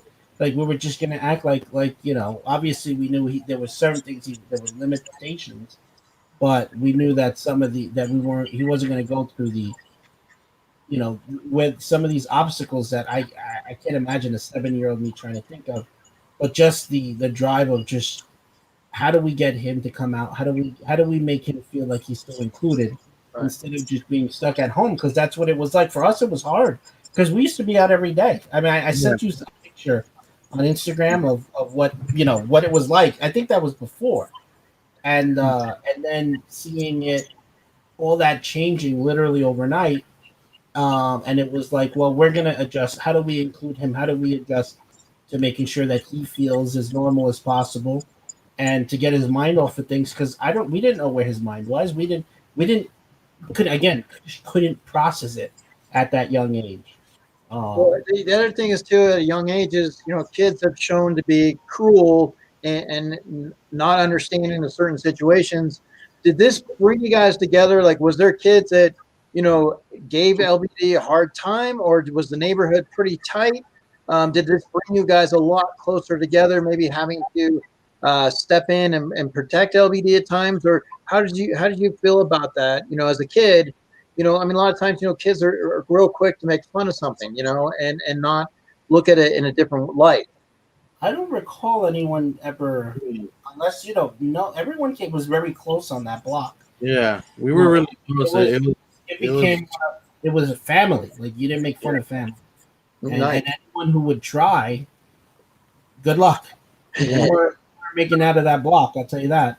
But never did. If anything, it taught us the lesson of being grateful about, each other at a very early age. Because I think not long after is when another friend of ours, Shayna, Zanita's cousin, passed away. Like right after you had gone through it, we then experienced our first friend that was. I was already walking at that point when she passed. But it was like 2 or 3 years right after we experienced. Yes. One of our friends died of asthma. Yeah. In her sleep, I think, or an asthma attack, and it was an asthma attack. I think she was in school when it happened. No, I think it was home. She was home. She was home. I remember it was very difficult for the mom to go back home after that. Okay. I remember that, but trying to, I have to give credit to the parents, to our neighborhoods, our neighbors, especially, because they had to, in such a brief time, in less than 5 years, I want to say in 3 years, they became therapists for what he was going through, what LBD had experienced, and then the loss of our friend. That was just like, and again, all before we were 10. And so it was difficult, and that's how the three of us had gotten close. Although right now one of them is doing her own thing, but it's still kind of like it happens. It just life happens. One thing about it, the same thing. Every time we meet up, it's always like we need to take a picture of this moment right now, because we don't always get together, and it's either one of us, either me, him, or her who mentioned it. It doesn't fail. One of us always wants to get a picture and make sure we remember that moment we're all together again. Is that I just want to, I'm like I said, I'm not full on everybody, but does it have to do with this girl at all? No. This is way after. Way after. I think I have a picture of the three of us at the last, right before we. Yeah. In the street that we it's on IG. It's on IG when we took a picture together for Halloween. Yeah, that's what I'm looking at, our tag pictures. Well, let me ask you, growing up, was there ever any like myths about you that people were convinced that were true? Like, anything that like was said, neighborhood that they were like, oh, like, was there anything about you guys in the neighborhood that was kind of brought about as a myth that people believed, to be true, and maybe created and fabricated as a story that grew its own legs? It's plenty of those, man. I feel like you can't go through a life without stuff like that happening. But at the end of the day, there was a few people that they would trust. There was few people you would trust to be alone, and we were always like, no matter what happened. Perfect example. That girl he's talking about is needed one day. Let's get this out of the way, because eventually, like Nick and Pedro have mentioned this before, I had a huge crush on her growing up, and I remember and they knew that, and I remember one day she had to go alone somewhere to do something, and if I wasn't around, Macho was around, and she wasn't allowed to go anywhere by herself, so either one of us would always have to go with her. Okay. And that was the level of trust we had within the community. And no matter what was said about us or what we did or like stuff like that, like eventually it would come out, like the truth would come out. Because I had a problem where I was accused of actually threatening somebody who was like a friend of like a close friend, and a whole bunch of stuff like that, who was involved with somebody. and it came out later that it wasn't true. And obviously, some people were upset, but we get over it. I'm like, it happens, and there's nothing you can really do about that. You know, as long as in the end the truth comes out, and then like I said, not everybody. I know Tony for a fact. He always knew that that was total bullshit. About, you know, I think the worst thing I ever brought upon myself was my drinking, and I've mentioned that before. My drinking got out of hand a lot. Like it was really bad. Like Yeah, around that time that's when like the first time we started drifting apart, and I was around people that I don't normally was around. I'll put it that way. So that was around the time when I was hanging out with a group of friends who, you know, I love them. I still, you know, I'm in touch with all of them, but I was involved with stuff that, you know, growing up in the streets, you know, Jersey yeah, City at that time. yeah, and I exactly didn't do well. Carried away with that, and then he was doing, you know, we were both doing our own thing, and then it started like we hit our teenage years. I'll tell you that. Yeah, I just shared the thing for you. Or Okay. So there's that. Can you, yeah, because I was trying to pull that in, but it wasn't, only one picture was coming through. So this was you guys. I know because Robert sent a couple other pictures. Do you have one when you were little as well? The last one I just sent you, I think, is a perfect. This is before everything happened, and we basically our parents used to either dress us up alike or very similar. So walk us through who was that girl? she's basically the neighbor. I lived in the red house. He lived in the yellow house, and then the green house was a family that basically she lived there, and then she didn't live there, but she was always, everybody was always there. That was We were basically home base for everyone, each for all the families at that point. I lived right in between both of them, so I was in the middle of it. I had the house for the houses. So Yeah. it's like the Power Rangers, red, green, and yellow, right? You guys said, I'm gonna share my screen real quick. let's see if I can pull that picture up for This you. is what it looked like. If you open up, Okay, there we go. Let me go ahead and add that to you. Okay, perfect. Red Okay, house. this is the house. Nice. The red house is Where I used to. I lived in the yellow, and our friend, our neighbor Zanita lived in the green. This was the here. Wow. So pretty much just hop, skip, and a jump right there. Yeah. My cursor. I don't know if you can see my cursor, but his living room was right here. The two windows at the bottom in red. Yeah. Mine are obviously the two bottom in the yellow, and so literally, like, it was just, you know, that was where we hung out. That's just going right over, or our stairs, or if you pull up some of the other pictures I sent you, you actually see us playing on the stairs with the rest of the group. Yeah, I have a bunch of pictures. Actually, at one point, we weren't even speaking at this time, but I was going through some stuff, like some stuff that I had put away, and I found a lot of older pictures, and I started sending them out to like the people who were in them. Like I sent them out to you. I think I sent a few to your mom, and then it's like a couple of them that Gordo was in because I talk to him every once in a while. But yeah, that's us right there. I believe after the accident. I think that was that would be after, because I can see there's your Astro. Look, there's the Astro Mega ship. You have that T-Rex. My cousin has. I wonder if he still has it. I meant in the background. I always love my T-Rexes. That's Eric. I just got reconnected with him on Facebook. Oh yeah. Yeah, and then there's Gordo, who's funny enough, he moved into the apartment. So when I moved into this condo, before this, I was going to go into an apartment I was looking at, and then I ended up not taking it. He took it. Nice.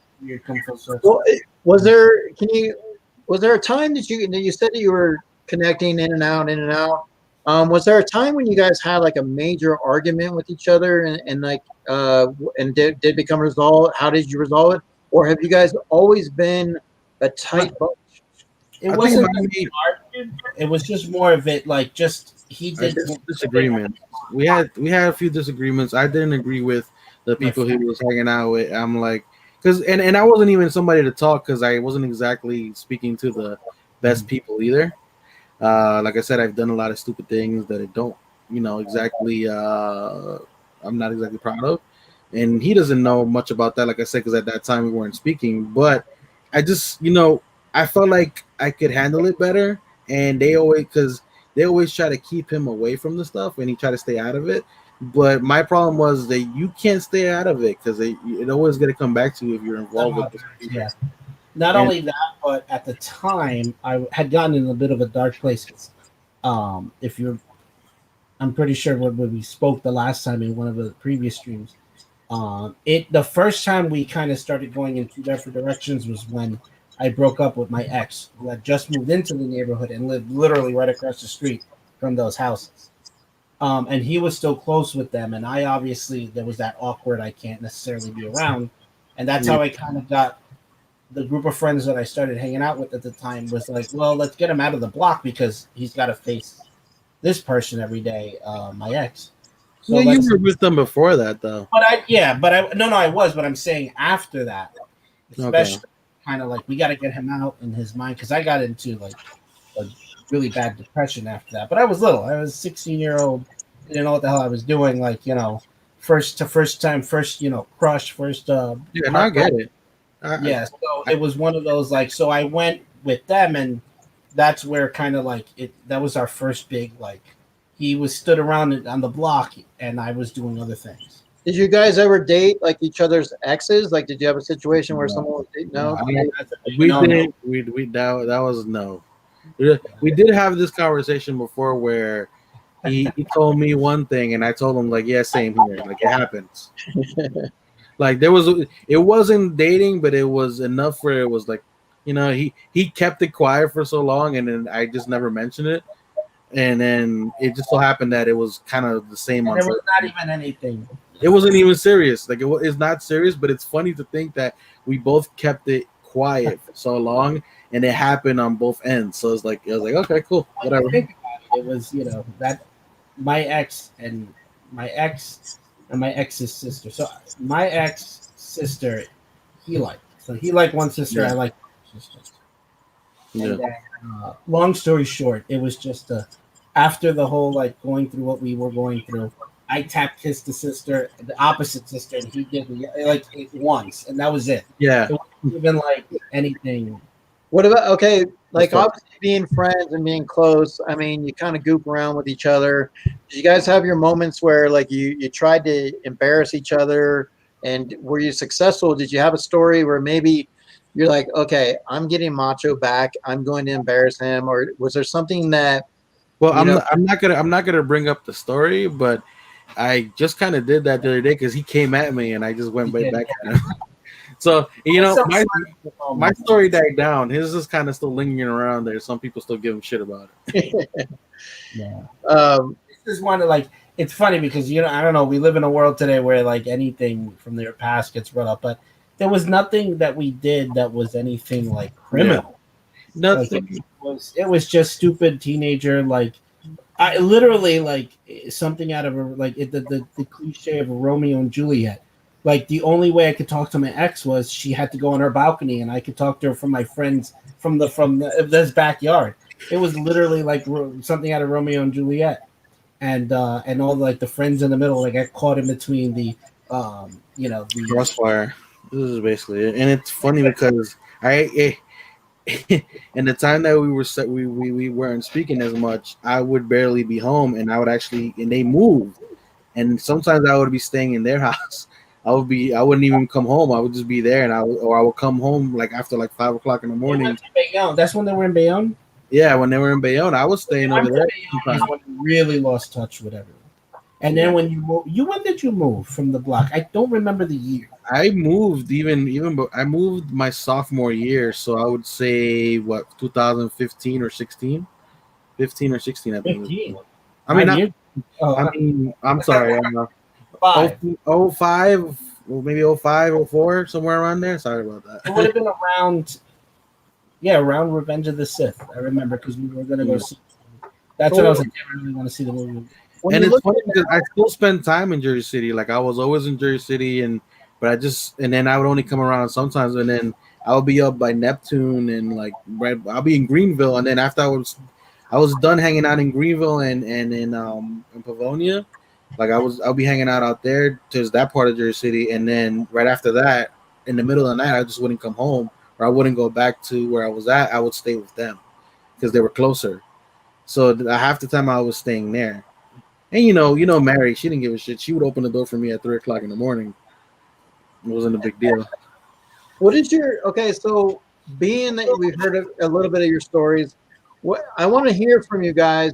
What does your friendship mean to you guys? Now that you've gotten older with each other, you look back, and it's hard to have relationships that have continued. So, I mean, we have friends that have gone and gone off in different directions. Maybe you reunite somewhere, but you guys have been able to maintain in and out. But you're there. How is that important to you today? Looking at each other. I think it's the way we were raised of on that block. I think that block has a lot to do with it. Like we were raised as like if one person having a barbecue, and then we probably all were at the same time, and everybody would eat at the same barbecue. It didn't matter. Like you didn't have to ask for a plate. You just have to come in front of the barbecue and you would get one. Or they gave you a plate and you remembered you. If you weren't there, like if you weren't here, we have a plate. That's how it always was on Griffith. and I think that's kind of where we get that from. Where no matter how long, like I put it to you this way, I don't hug everybody, but when I anytime we've like kind of met up again, we've always given each other a hug. Obviously now it's a little bit more difficult. But it was still there was that moment when we saw each other after a while. It was after COVID, and we're just like. Yeah. I'm still doing it. I'm still doing it. Yeah. You know what I'm saying? And it's crazy because, you would like, I have this kind of, I guess, appearance that I'm not a hugger or whatever. Like people don't really see me that way. So like some people have seen me do that when we meet up again. I remember one time I just showed up at his house and I don't know who was there and everybody just looked like it was weird. I was like, dude, this is normal. Like we grew up together. It's like, I can, it's not come. I want a hug.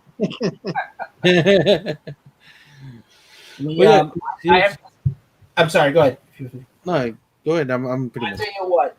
Looking back at it, and I have to say, like we've reconnected. Obviously, I found I when I had last spoken to him, you were living in Maplewood, I think, right? Well, I was in between Maplewood, North Bergen, and everywhere else. It depended where. It depended on the day. So, when the last time we connected, obviously, is when we about 2 years ago around Halloween, we did our last party. I was already here. Yeah, he was there. But the last time we hung out was we did the last block party because the block, Jersey City's going through gentrification, basically. Yeah. A big development. And a developer bought the entire block, like the entire section that we lived in, and basically said everyone has to go. So it was bittersweet. I mean, we fought back. Everybody was, it worked out for everybody, but we got to leave on our terms, not on their terms. Long story short.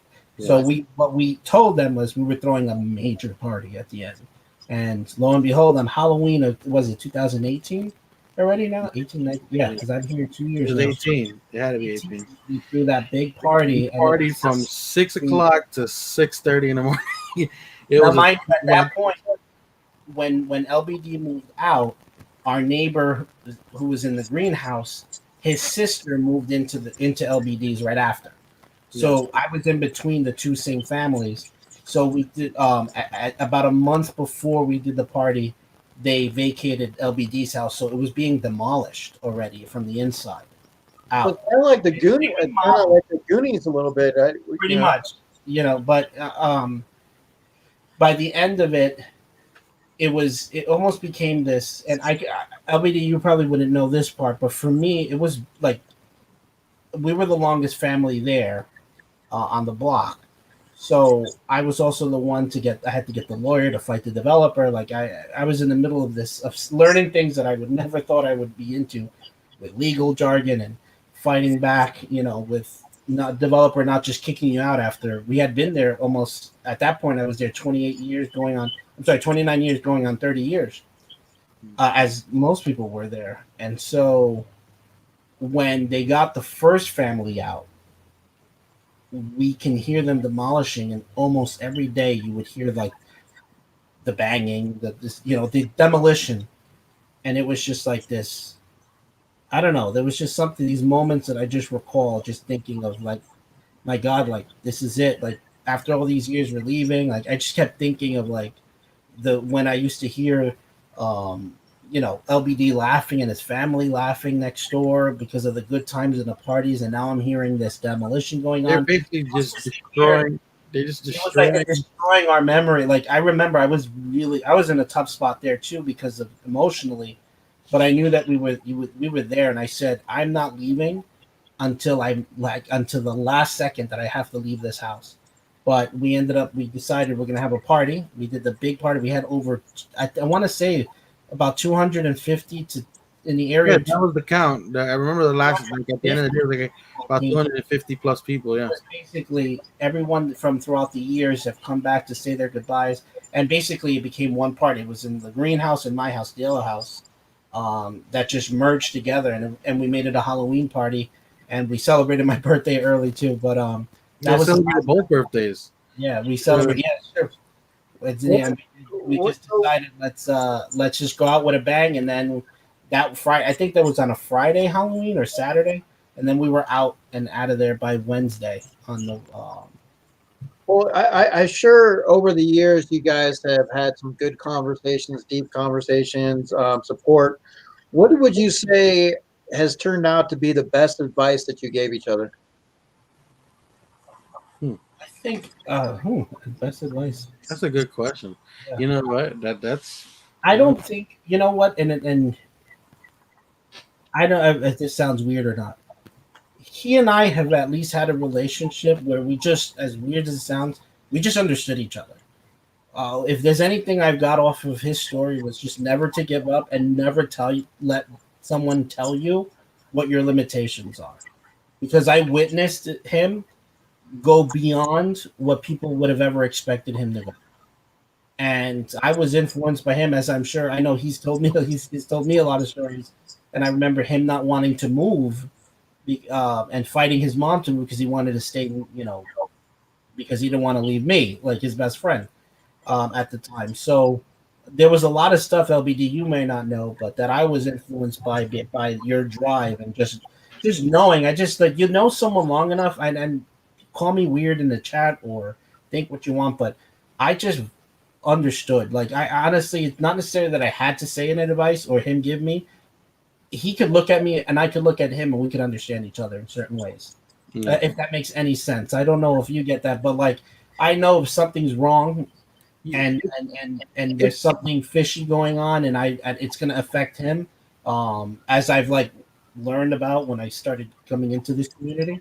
It's like I'm going to have his back. Like I know for a fact he knows I have his back and he has my back without even having to say anything. It's a kind of a respect and understanding of one another. I think it just comes out of so many years of living so close, and even afterwards, when I wasn't there, I was still there. So, Yeah. and I think it was for a while at least, and you don't lose that just because you're gone. It's got to be something major to kind of break that kind of a bond, and we've never had that. We've never had that kind of a disagreement. That major thing that would like poison a friendship. It's never happened. As much as we might split up maybe a few years and not speak as much, and then it doesn't matter. Like perfect example would be somebody when I wanted the day um of your grandmother's funeral, somebody asked me, like, why are you going? It's like you're making this long ass trip. I was living in Maplewood, and I didn't have nobody to take me. I I got dressed, I got my best clothes that I can find, got on the bus, got on the train. I took like I think it was like two different trains and two different buses. Then I walked from Jonah Square to where you were because I was like, I gotta be there. I just I don't Our care. grandparents were really big, even with each other. I remember your grandfather always being. Yeah. No, and your grandpa, man, he's another guy. That guy, man, can give you a positive vibe anytime, and it was great to see all the time.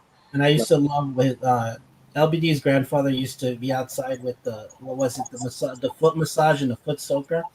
And uh, I always, oh my god, I have to this day. I always think of your grandfather whenever, like, when your feet are, you're just tired.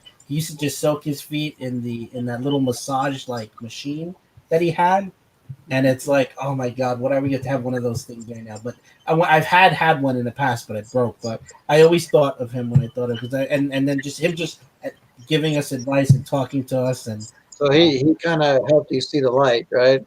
yes. Um, I have to share this too, but I recently, obviously when we reconnected was when I started.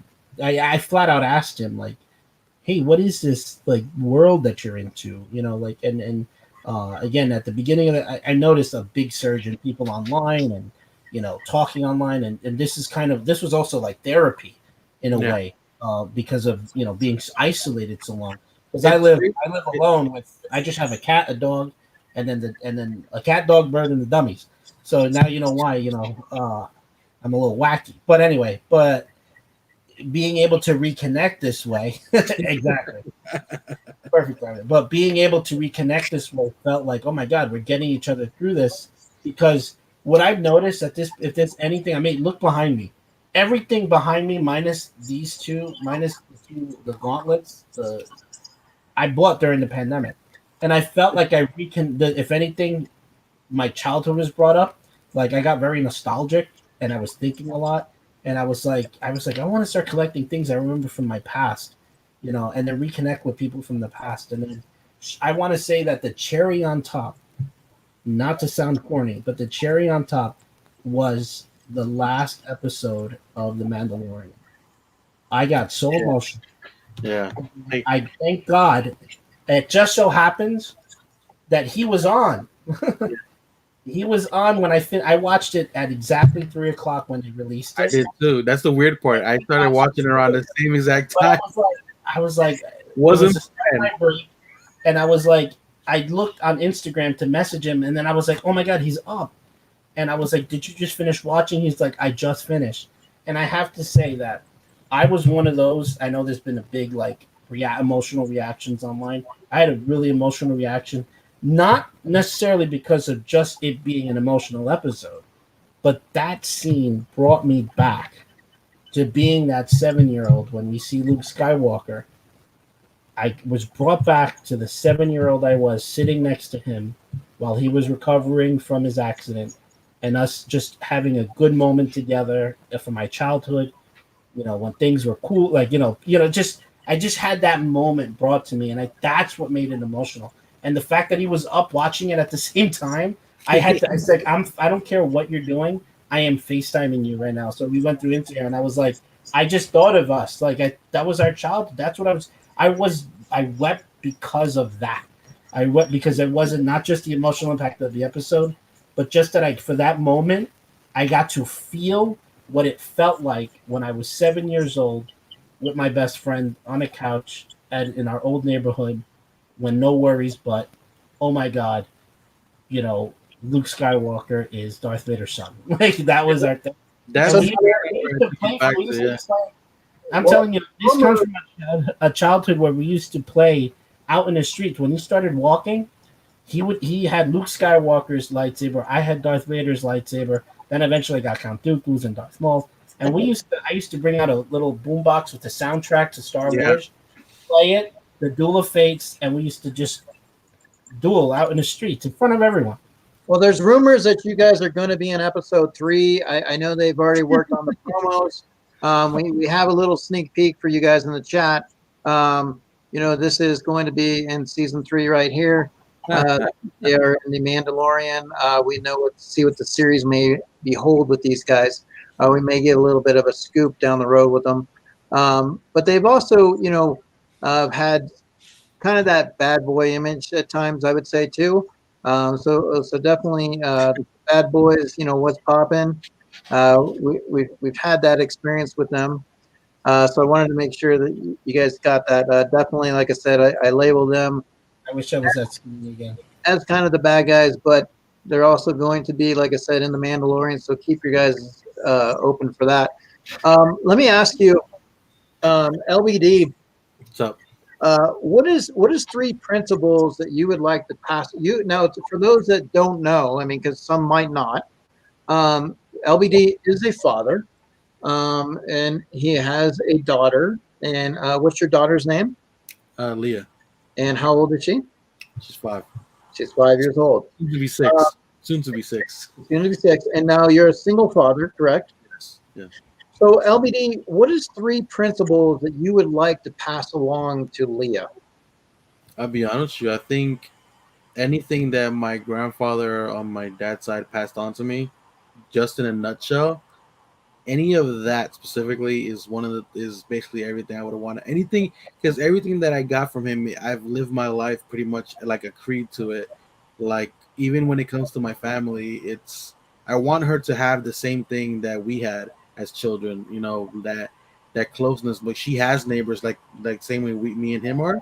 She has neighbors like that now. She didn't have that before where she was living in Honduras. Like I kind of want those principles to be with her, that kind of connection. I want her to be. I don't want her to be just into girl things, but by choice. If she chooses that she wants to do this and do that, I want her to know that she can do it. Like she doesn't have to choose one thing or the other. She can be who she wants. She can choose what she wants. She can watch what she likes. She can watch anime. It's not a stigma to do that. You know, I want her to know that if she puts her mind to something, she can learn something.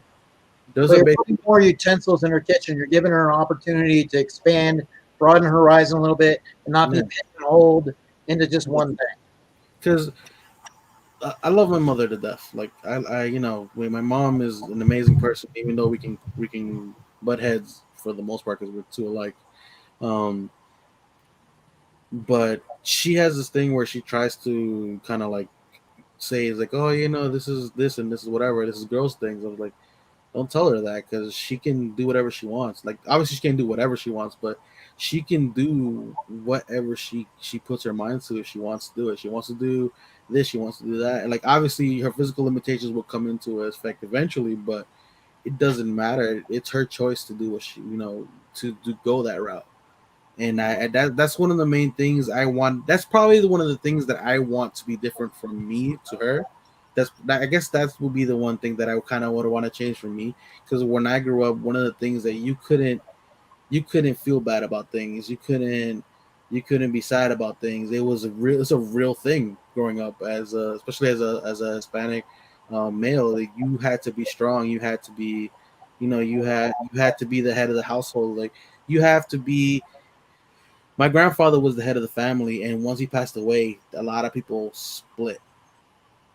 And I feel like I'm just trying to bring that as much as that as I can back. And I hopefully that I can teach her that there is family outside of family as well. Because I believe I've found people who are family. I have found people in my life that are mean more to me than people who have my blood. Like not everybody. Don't get me wrong. I love a lot of people in my family. That's not the problem. But there are people who I can say that I would care for more than certain other people in my family, just because I made that connection. I found that person who I can honestly say that I don't have doubts for, and that's a rare thing for me. Like I found friendships that I can say that. Like I said, we don't speak all the time. Like sometimes we'll disconnect, and hopefully this is the last time that happens. But you know, at the end of the day, it doesn't take much. It doesn't take much for it to come right back to where it ended. You know, and So, it's well, I mean, going through some of that, and I mean, you're having, differences and stuff, but I mean, you were raised, a certain way, and you had some influences. But what motivates you about being a parent? You obviously want Leah to be different from the way you grew up. So, does this motivate you being a parent? I mean, what brings that motivation to you? I've always said as I never expected to be a single father. Like don't get me wrong, the mother's still in the picture, but we're not together, and she's basically been living with me for the past 2 years.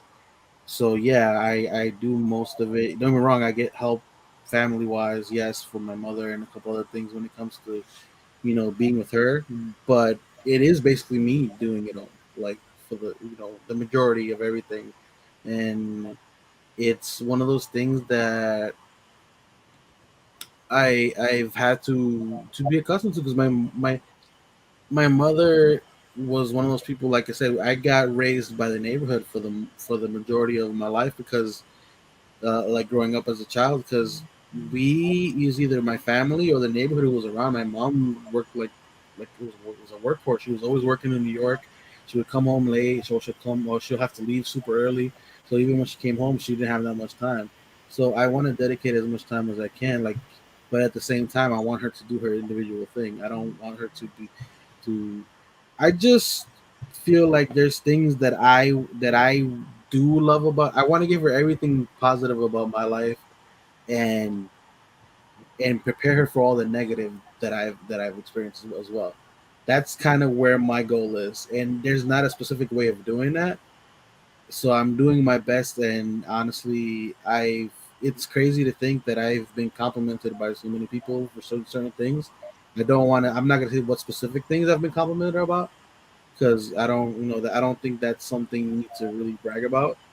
But anytime somebody gives me that kind of compliment of my parenting and all that and things and of that nature, it honestly it really hits home because like there's not somebody to tell me that.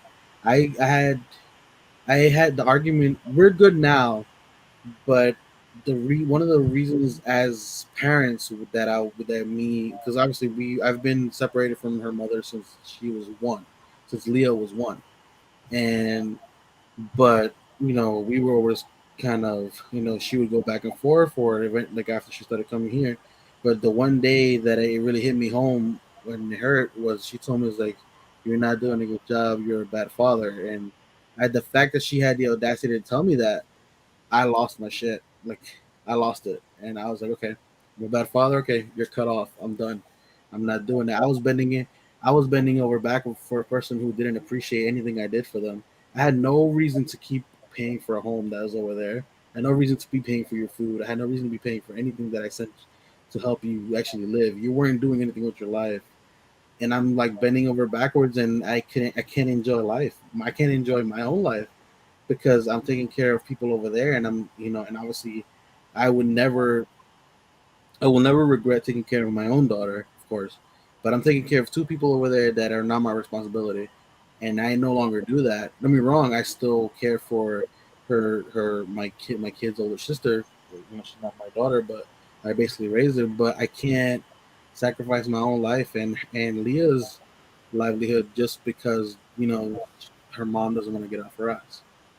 That it doesn't, so the compliments that I get are amazing, and they always come from the unexpected place, and I it just kind of helps me believe that I'm doing things right in a manner, you know, Yeah, and you're doing an amazing job. It's you see she's always happy. When she does come around. I mean, just a little amount that we get of her. It seems to me that she loves the world of you, and you're doing a great job. And I would ask you, what would be the best advice that you would give to other single dads? um my thing is, like I was saying, I was so worried about taking care of someone else besides me and her, like not just me and her. Take care of yourself. Don't forget about yourself while you're taking care of your child as well. Because if you're not happy, she's not going to be happy, or he's not going to be happy as a son or daughter. Children can tell. I think that when you're not happy, you know, they see it. Like I, growing up as a kid myself, I knew things were going on around me, especially after the accident. It was so much more clear to me that everything that was going on eventually, like I paid attention and I learned things about my. That's why I said I don't exactly agree with a lot of my family, and I found my own family because I started noticing things, and I was like, I know this is happening. You Has she know, has she asked about like your accident? Have you had to talk with her? she's asked me what's happening with my hand because my hand, for the most part, will be like this, and I can't always open it, and you can see kind of like the difference between the arms and stuff. So she's asked me like about it, and I've pretty much just told her I had an accident and I injured my head, and so my arm is like this. And she kind of understands a little bit. Obviously, I would have to explain it more when she's older, but for the most part, she understands, and she's very cautious. She gets scared when she steps on my toe. Like she'll freak out. Like she's very Any kind of pain she accidentally causes me, she'll start crying because she's scared. Yeah. She's scared that she did harm to me, not because something's gonna happen to her, because it's sometimes not her fault. Because I fell one day, trying to get her back to school, like trying to get her to the bus, and I fell. I tripped over something, and I fell in the middle between the hallway and the living room, and she was panicking like crazy, and it had nothing to do with her. Like so, like I said, kids can tell when things are wrong physically, or when you get hurt, and if you're doing, I feel like if you, like I said, don't forget about yourself. That's the one thing that I did wrong. I forgot about myself, and I wasn't enjoying what I could enjoy. These things you see here, if I was still taking care of people, other people that don't deserve my kindness, which is I was told for many years that I was being that I was doing that. I did it for many years. It was at least six, you know, I don't know, or 5 or 6 years I did it, and like all these things, I wouldn't be able to enjoy these things. Like, it's take care of yourself and take care of your child. Like, you don't forget about yourself. I think is my main advice because I see that happen a lot. People So, forget about themselves. so over the years, I mean, taking some of that advice, you had to develop skills, Hey, Ruku. as a single father. What skills should every single dad have? Well, one thing is I'm still trying to figure out how to do a damn ponytail with one hand. That's gonna be a pain in my ass. So, if you have a single daughter, definitely, like I said, let her find her own things. Kind of like if she gets attached to your thing, that's cool. But don't forbade her unless it's causing harm or mentally or physically. Let her find her own interest or his own interest. Um, how do I say this? Oh, oh God. Okay, now I blanked out on the question. What was the question again? Sorry. So the skill, like what skill should every single dad have? Okay, Uh, it's still. you basically have developed over the years, building some skills as a single dad.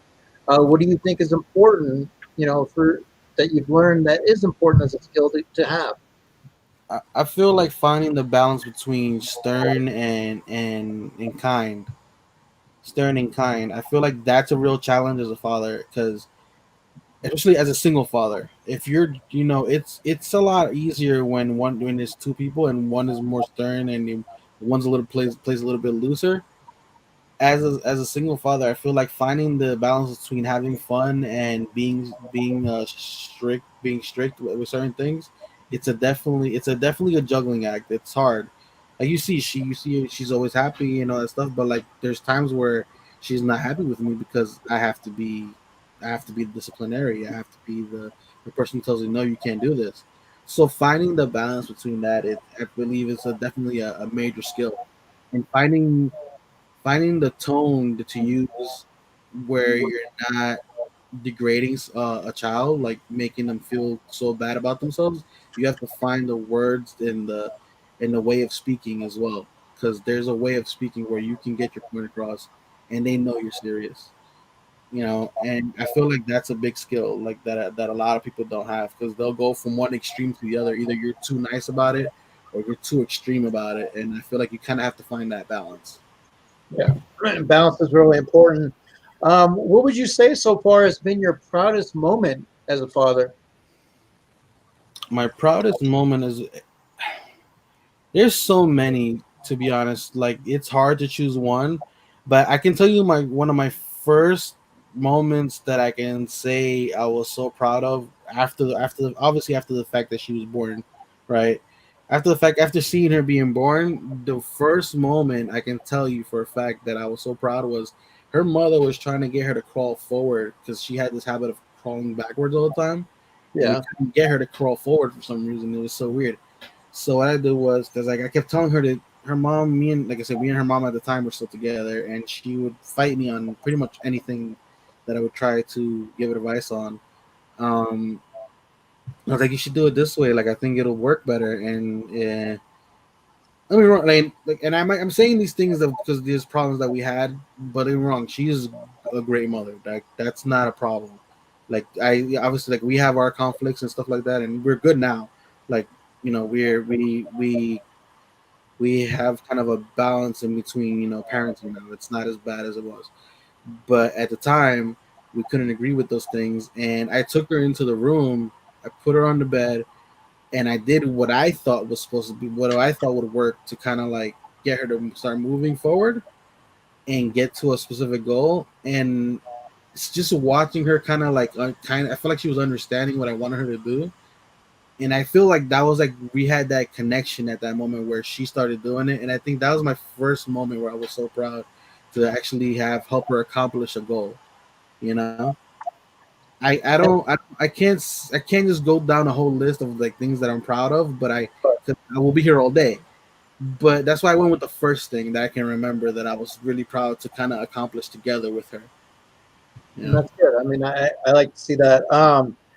Was there a scary moment for you as a single dad? I mean, there's a lot of times, like I know when I was, first starting out with Logan, we were at a mall, and I thought it was like one of those strip malls, and I thought that his mom was watching him. She thought my mom was watching him. So everybody was thinking, you Yeah. know, and next thing you Well, know, he went outside the door. well, that'll never really happen to me. I think it's only happened to me one time. But the reason being was that my mother lost me in Newport Mall, and Mach knows how big Newport Mall is. And she lost me, I believe, in the Macy's. Is he still alive? I think he's like frozen. Oh, No, I'm okay, here. like still, I'm like he wasn't moving. I was just listening, taking it in. Okay. So yeah, so I don't think that will ever happen to me, but I think this one of the scariest moments when it was when she was still a baby, like still she already had learned how to crawl and tumble and stuff like that around the room and around the bed. And one day she rolled. She liked to get on my back a lot, but she rolled too far and she flipped off the bed. Luckily there was stuff like right there where she landed, where she could have landed on her head, on her ass, whatever it was, but luckily there was enough there where nothing happened. But that was probably one of the biggest scariest moments of my life. I was like, because at that age, like she was only a few months old, so like she was probably just close to hitting one. And like just to see that, I was like, I my like just I probably was pale, and I'm pretty obviously I'm dark, you know. That was probably a scary moment for me. Um, I feel like I keep a well enough eye on her where it's never been too crazy. Obviously, there's been incidents where she's almost fallen, or she's fallen and hit a corner, and I didn't know how hard it was. Uh, I've had to take her to the hospital because she fell so hard one day where she couldn't stop grabbing her arm, and that's probably one of the scariest moments, more recent ones, where I was sitting at the hospital and I didn't know what was going on, because I have when she gets any bone pains, it scares me because my cousin passed away at the age of I believe it was 16 from human sarcoma, which basically attacked his whole body at the end. But it started in his like with pain in his knees. He was a runner, he was a track star, and he was a football player. So people thought it was like, oh, he's playing sports, blah blah. It's nothing. No, it was basically the cancer starting up. So any pain in her bones that she tells me scares the crap out of me, and she'll complain about any little pain. So it scares me almost every time. But like I kind of have to grab and pull back and things like, okay, she's kind of over exaggerating a little bit. But once she tells me she's in pain somewhere, I pay attention to see how long it lasts. Like let's say if she's just kind of like just for the moment, but like at that point she had that arm pain for like a couple days, and I'm like, okay, no, hospital time. We went straight to the ER. Wow. You know what I'm Well, saying? I definitely, like I said, as a father, I see it, a single father myself. I see the amazing job that you do. My hat's off to you. I think you're, just the things that I hear, just seeing her, how she responds to you. I know it's not an easy job in regards, and, you do a great job with it. So I will say, hats off to you. Um, Now, I wanted to move over a little bit, with your friendship a little bit. Now, I wanted to see if you guys know each other, well enough to just kind of say who, we'll play a game of who's most likely to. Um, So I'm gonna ask you a couple of questions, and you guys tell me, you know, how that works. So who's most likely to have a heart to heart with a homeless guy? I think I would, just because of, I don't know. I see both of us could do it, doing it. Yeah, I think that's probably like a even thing because I know for a fact my thing with homeless people is if I know you're gonna abuse, like because I know you from the neighborhood and I know what you do, that's when I'm not willing to, like, I that's it, I'm done with you. But if I see you're standing in front of a specific place and you need something from that place, I'll invite you inside and you'll Okay, get what you need. so you both kind of have that quality. Yeah. Uh, so who's most likely to sing but shouldn't? That shouldn't. I used to sing all the time, so maybe I him. definitely should not be singing, and I Yeah, sing. it'd probably be him. Because I'm not exactly the greatest singer, but I do know my limitations and I know what I can sing and what I can't. You can you give us a little No, bar? I did that once for you already for your whole little video thing. You're not getting that out of me again, okay? But it was awesome. I mean, you know, we'll have to pull that up. Uh, Yeah. Good so luck trying to find it in the next 20 minutes. You who's have who's most likely to find a reason to take a shirt off? no, right here. That's me. Uh, then you've always felt comfortable. It seems like you're always just comfortable with your shirt off. Oh, ask him. I used to come out in like shorts and boxers and like t-shirt, like tank tops and shit. That's just what I used to do. It's just who I was. I've always been like that.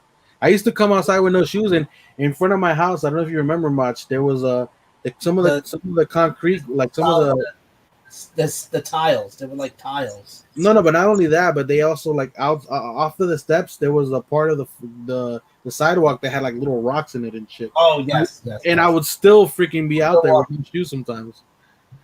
Who's most likely to ask questions throughout an entire movie? I think it's him. Probably, yeah. But I mean, If it's a movie he hasn't seen, I haven't seen maybe, yeah. if it, But I know to respect the thing. it's a movie he hasn't seen, he'd be curious. Okay, I will. You know what I am guilty of? Did we lose him? Can you hear me? yeah, Yeah. Okay. I'm more likely not to ask questions, but to point out trivia and Easter eggs in the movie. That's what I will do.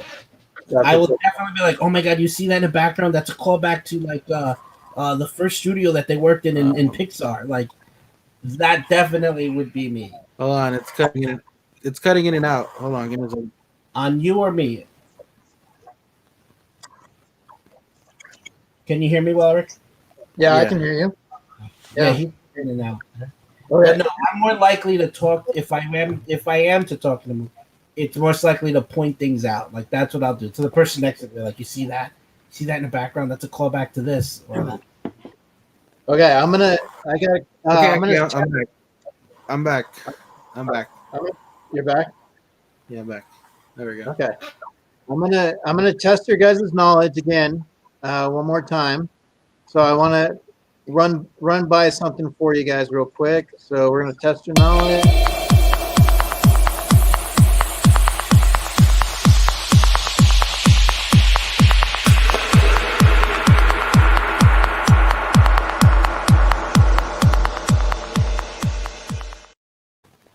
All right, so here we have red and we have yellow. So let me show you. So Robert, I'm going to give you yellow. I know it's in your logo. I'm going to give red to you, LBD. So what I want to just kind of test and see. Now, obviously, you know Robert is a vice principal, but I've seen LBD come through with some pretty good knowledge at times when we do some trivia, and he seems to play it pretty good. So I'm going to ask you each these questions and just see how you get it. Okay, so LBD, can you name, and I want to see how fast you can do this as well. Can you name 3 actors who played Batman? Okay, Michael Keaton, George Clooney, and shit. Fuck, I can't believe I'm forgetting this one. Fuck. Why am I drawing a blank? Any phone a friend? No, I can't. You know what's crazy? Because I got this. Jesus. All right. You only get five. I'm drawing a blank. So Ben Affleck. No, it wasn't Ben Affleck. I would never say Ben Affleck. I was thinking about the TV series. Kevin Oh. Conner. No, Adam West. Adam West. I was like, that's why I wanted to say Adam West. I was like, I'm not gonna freaking say Ben Affleck. I'm sorry. I'd rather lose than say that. I thought you were thinking of Val Kilmer. You didn't like him in Daredevil? All right, so Robert, name 3 types of sharks. 3 types of tiger shark, a white shark, and a lemon shark. Nice. Okay. LBD, name 3 items you might find under the kitchen sink. Under the kitchen sink, Clorox, soap, and sponges. Nice. See, that's a single dad right there. He's got it. Okay, so Robert, name 3 carnival snacks. Zeppels, fried Oreos, and popcorn. Or cotton candy, because I felt like the first. I want to answer that one because mine would have been cotton candy, Zeppels, and corn dogs. Yeah, I would. Yeah. All right, so LBD, name 3 abbreviations used in texting. Uses LOL, laugh my ass off, and FU. Was that 3? You said LOL. Yeah, laugh my ass off, LMFAO. Okay. So Robert, name 3 reality TV shows. Survivor, Hell's Kitchen, and Jersey Shore. All right. God. LBD, name 3 famous people that just use one name. Oh, I guess just use one name. I guess Prince, Cher, and Nas. All right, Nas. Or Madonna. Madonna would have been one. Okay, Robert. Name 3 types of clouds. Orc cloud. It's the orc cloud. Oh my god. Orc cloud. Yeah. See. Does orc cloud count at all? There's the orc cloud, and I know that. 3 different types of clouds. Yep. I know another one, but I'm just keep it quiet for now. Yeah, I just know an orc cloud. I can't think. Well, I can cheat because it doesn't say what kind of cloud. Yeah. Like, I was thinking flying. If we're gonna go pop culture, flying Nimbus is a cloud. There you go. Orc cloud, and then the rhinoceros from James and the Giant Peach. So you have a funnel? Have you ever heard of a funnel cloud? Oh, a funnel cloud. Yes. Okay. You also got a cumulus cloud. You got Someone you said got you got the cloud of like information. I'm thinking like scientific, like the different types of cloud. Yeah. Like in the sky. I'm like, what kind of? In general, okay. Okay, so LBD, name 3 deceased actresses. Deceased actresses. You give me the actors. I hate actors' names. I'm never good with that. I'm just gonna go a straight pass. I'm terrible with names, man. Hold on. I'd like to answer that one. Yeah. And I'll give that one to you, and I'll give yours to LBD. Barbara Steinwick from Double Indemnity, Marilyn Monroe, and the other one, Madeline Kahn. Was she really acting though, Marilyn? Just saying. My favorite one. I'm just giving shit, dude. Because a Nimbus Club. Technically, that's where they get the flying Nimbus from. Okay, so LBD, name 3 potato chip flavors. Doritos, Cheetos, and I guess popcorn. I like popcorn. All right. White cheese, preferably. White cheese. Robert, name 3 Channing Tatum movies. Oh God. It would obviously. Oh my God, what's it? Triple X? No. Oh, why? How come I can't read the name? This is Yeah. Magic Mike. Why can't I? What the hell did I come up with that one? Because of the second This movie. is the end, Yeah, that's another one I was thinking about. and 21 Drum Street. Okay. I would have thought about his first one that he got famous for, which was a Step Up, and then you got Well, I don't know where the hell I got Triple X. this is the end because Magic Mike XXL was the second Yeah, movie. That's why. What Magic okay, Mike. so name LBD, name 3 Elvis Presley songs. He doesn't have a song. He's a cover guy. He never made a song. Elvis You know Presley. that? Elvis Presley was a cover band. It was a famous cover band, basically. Oh, So who did he cover when he sang All Shook Up? I have no fucking idea, but I learned that shit the other day. I didn't know that. I just found that out. I was like, holy shit. So I he didn't know that either. If that's true. None of his music was his music, apparently. He was singing other people's music. oh. I know. I was just gonna say the only one, a Hound Dog. Wait, nothing but a hound dog. Yeah, that's the only one I can remember. Yeah, but it's still, I don't believe it was his song. Okay, so here let's I want you guys to work together on a riddles and see if you guys can get it. So here it is for you. I speak without a mouth and hear without ears. I have no body, but I come alive with wind. What am I? Come Alive with Wind? I speak without a mouth and hear without ears. I have no body, but I come alive with wind. Isn't that one of? Come on, what, a wind chime? It again? I'm thinking. Echo. An echo. Oh, an echo. Wow. Okay, I have cities, but no houses. I have mountains, but no trees. I have water, but no fish. What am I? This wasn't like yeah, that was. Yeah, cities with no. Imagine us stuck in an escape room. I'm a map. Oh, a Oh map. my God. What is seen in the middle of March and April that cannot be seen at the beginning or the end of either month? So what is seen in the middle of March and April that cannot be seen at the beginning of or the end of either month? Huh. March and April.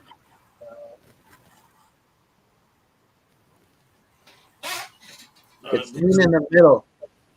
So the answer would be the letter R. The letter R is in the middle of March and April. I'm thinking about like the actual like month, complete month. Okay. What occurs once in a minute, twice in a moment, but never in an hour? I've heard this one before. Moment. What occurs once in a minute, twice in a moment, but never in an hour? I'm fucking. The letter M. There's an M in the minute. There's 2 M's in the moment. So it's twice in a moment, once in a minute, and never in an hour. So let me ask you. One thing I can tell you that we're really bad at with riddles. No, We gotta spend more time on riddles, but Yeah. let's see. Hold on. You make it terrible. likes riddles. Yeah. Okay, so if you want, have you guys ever had like a crush on an animated character? I know you guys like your anime. Has there ever been like a crush on an animated character? Bulma. Mine wasn't Bulma. Mine was something else. I'm trying to remember actually. I like Bulma from Dragon Ball Z. Dragon Ball Z. Actually would have been Dragon Ball first that started, then Dragon Ball Z. Yeah, I don't. Mine wasn't that. I can't remember what mine was, but I know it wasn't Bulma. I'm trying to think of like animation now. Like what would have been? He was in love with Jessica Rabbit. That's a huge. Funny. I'm gonna get with you in a second here, Charlie. But what's the weirdest nickname you've ever had? Have you guys ever had any weird nicknames? I don't think so. I mean, not. I mean, there was a moment where I had my initial before WOBBASARUS Rex. There were two. My first one was Jersey Devil, so it was Oh, Jersey yeah, I Devil, remember that. and then it became Gizmo. Gizmo Wob. That's when most people would have met me. I would have been Gizmo Wob, and then well, Gizmo. Actually, now technically three. So it would have been Jersey Devil, Gizmo, and then Wob, and then it became WOBBASARUS Rex. There you And go. you also have Macho, right? Macho was just my nickname growing up. In general, that's Yeah. what most people know me by. Okay. If you could be born again with the same knowledge you have now, what would you do? You know what? Mine was Mary Jane. I had a crush on Mary Jane. There we go. Mary Jane? Yeah. Okay. Mary Jane and Black Cat. I kind of had a thing for Spider-Man's like love interest. I guess I'm a big Spider-Man guy. I guess that's why. Oh, okay. Yeah. There we go. I thought about it right now because I looked over and I was like, wait. Yeah, that makes sense.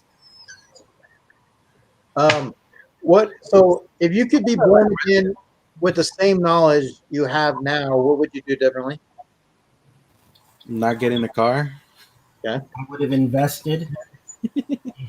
Invest. Oh, that's. I just realized what you said. I get it. Mine is very simple. Like that's an easy answer for me. Yeah. Well, I mean, obviously, I didn't know about that as I was writing this too, but Yeah, no, it's okay. It's a good. No, I'm fine. I'm just saying it's funny because his reaction was priceless though. Like it took me a second to realize what he said because I was thinking of my own. Yeah. Someone I know invested into Bitcoin a couple when it started, like when the right time. And I remember I was like, I ain't gonna do that. Had I invested and I had the opportunity to put a couple hundred, if not $1,000 in towards Bitcoin at the time, that's something I wish I could go back. well, I mean, you could always go back farther and start Amazon. You know, I mean, if you could be anyone else for a month, you can be anybody. Like what it was, anime, whatever. Who would you want to be? Like, I mean, is there somebody you'd be like, man, this would be cool to be this person, or for a month? John Favreau. Okay. I love him. No, I don't know. I've never really thought about that, so I wouldn't know. Well, we'll give it some thought. We'll kind of get back to you.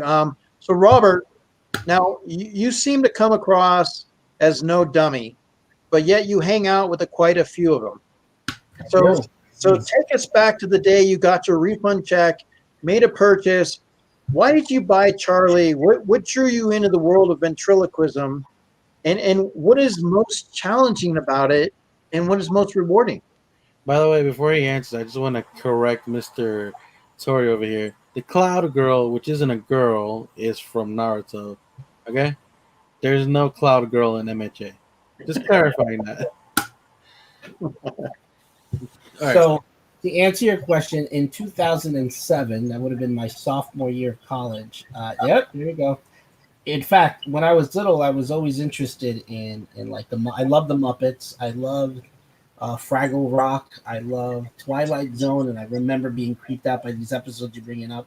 That's from The Living Dead, and of course, then it came to this movie, Dead Silence, which was released in 2007. And I remember watching it with my grandfather. One of the last movies we watched together before I found out he was sick, because it was so sudden. We found out September, he was gone by November. But I was like, oh my God, I really wanted to do, at the time, my major was film and in video production and also film theory. So I wanted to make a scary film. And I was like, what can I do that's scary? And then this movie, Dead Silence, came on. And I was like, you know what? I want a ventriloquist dummy. So I spent a lot of time looking for one. And I remembered from the Muppets, there was a cameo by the original Charlie McCarthy, by the famous ventriloquist Edward Bergen, who operated him. And I found, there he is, right there. And to his right, in the top hat, is Charlie McCarthy, who Charlie's a replica of, like an updated replica of. And I found this company, Magic. It was called in California. And lo and behold, I saw it, and I got my refund check. I had purchased all my books already, so I was like, well, let me have some fun, and that's how Charlie came into existence. And Hey, Charlie, how are you, Charlie? ever since. What was that? Charlie, how are you? I'm doing well. Hello, hello, hello. Now it's the party. Now, are you having the relationship with Robert over the years? I mean, how do you feel that it has taken on legs? You know, have you been a sponge absorbing this relationship? What would you like to say about, Robert? Oh, well, I definitely have made his life very interesting. I remember when I first came around, a lot of people, it was kind of hard to kind of accept me. I don't think so. To this day, they think I'm creepy, but I kind of provided a little bit of an outlet for people and entertainment. So, as soon as I started coming around, I trained with him. And basically, what we did was I got into ventriloquism then. And I was like, what can I do to something different in the movie? And I wanted the initial idea I had was to do something scary and funny.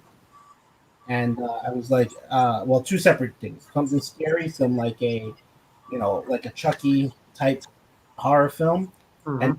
then, I wanted to do something funny, which was more of the odd couple type relationship. And then, go ahead, you want to finish that story?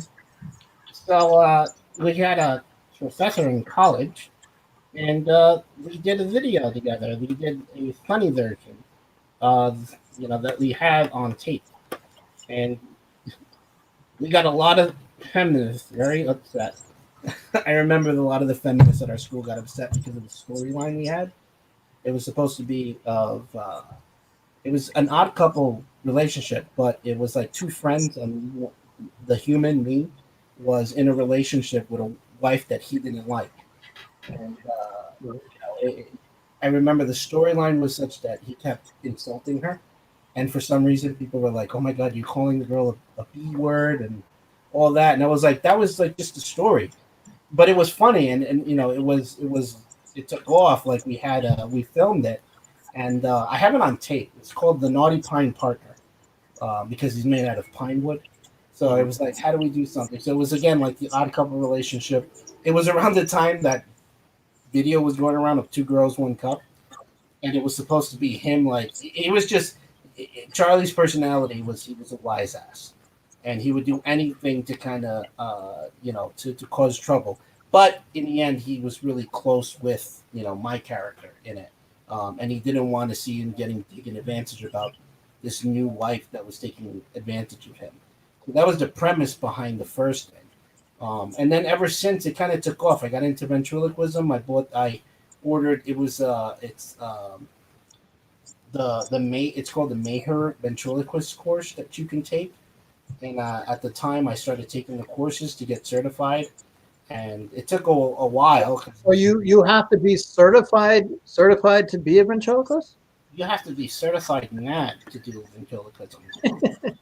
Is. But no, you can do it. To be professional and to go out there, yeah, you obviously have to have the credentials for it and all that. But I never was looking to be, like Jeff Dunham or anything. But he was another influence that I had.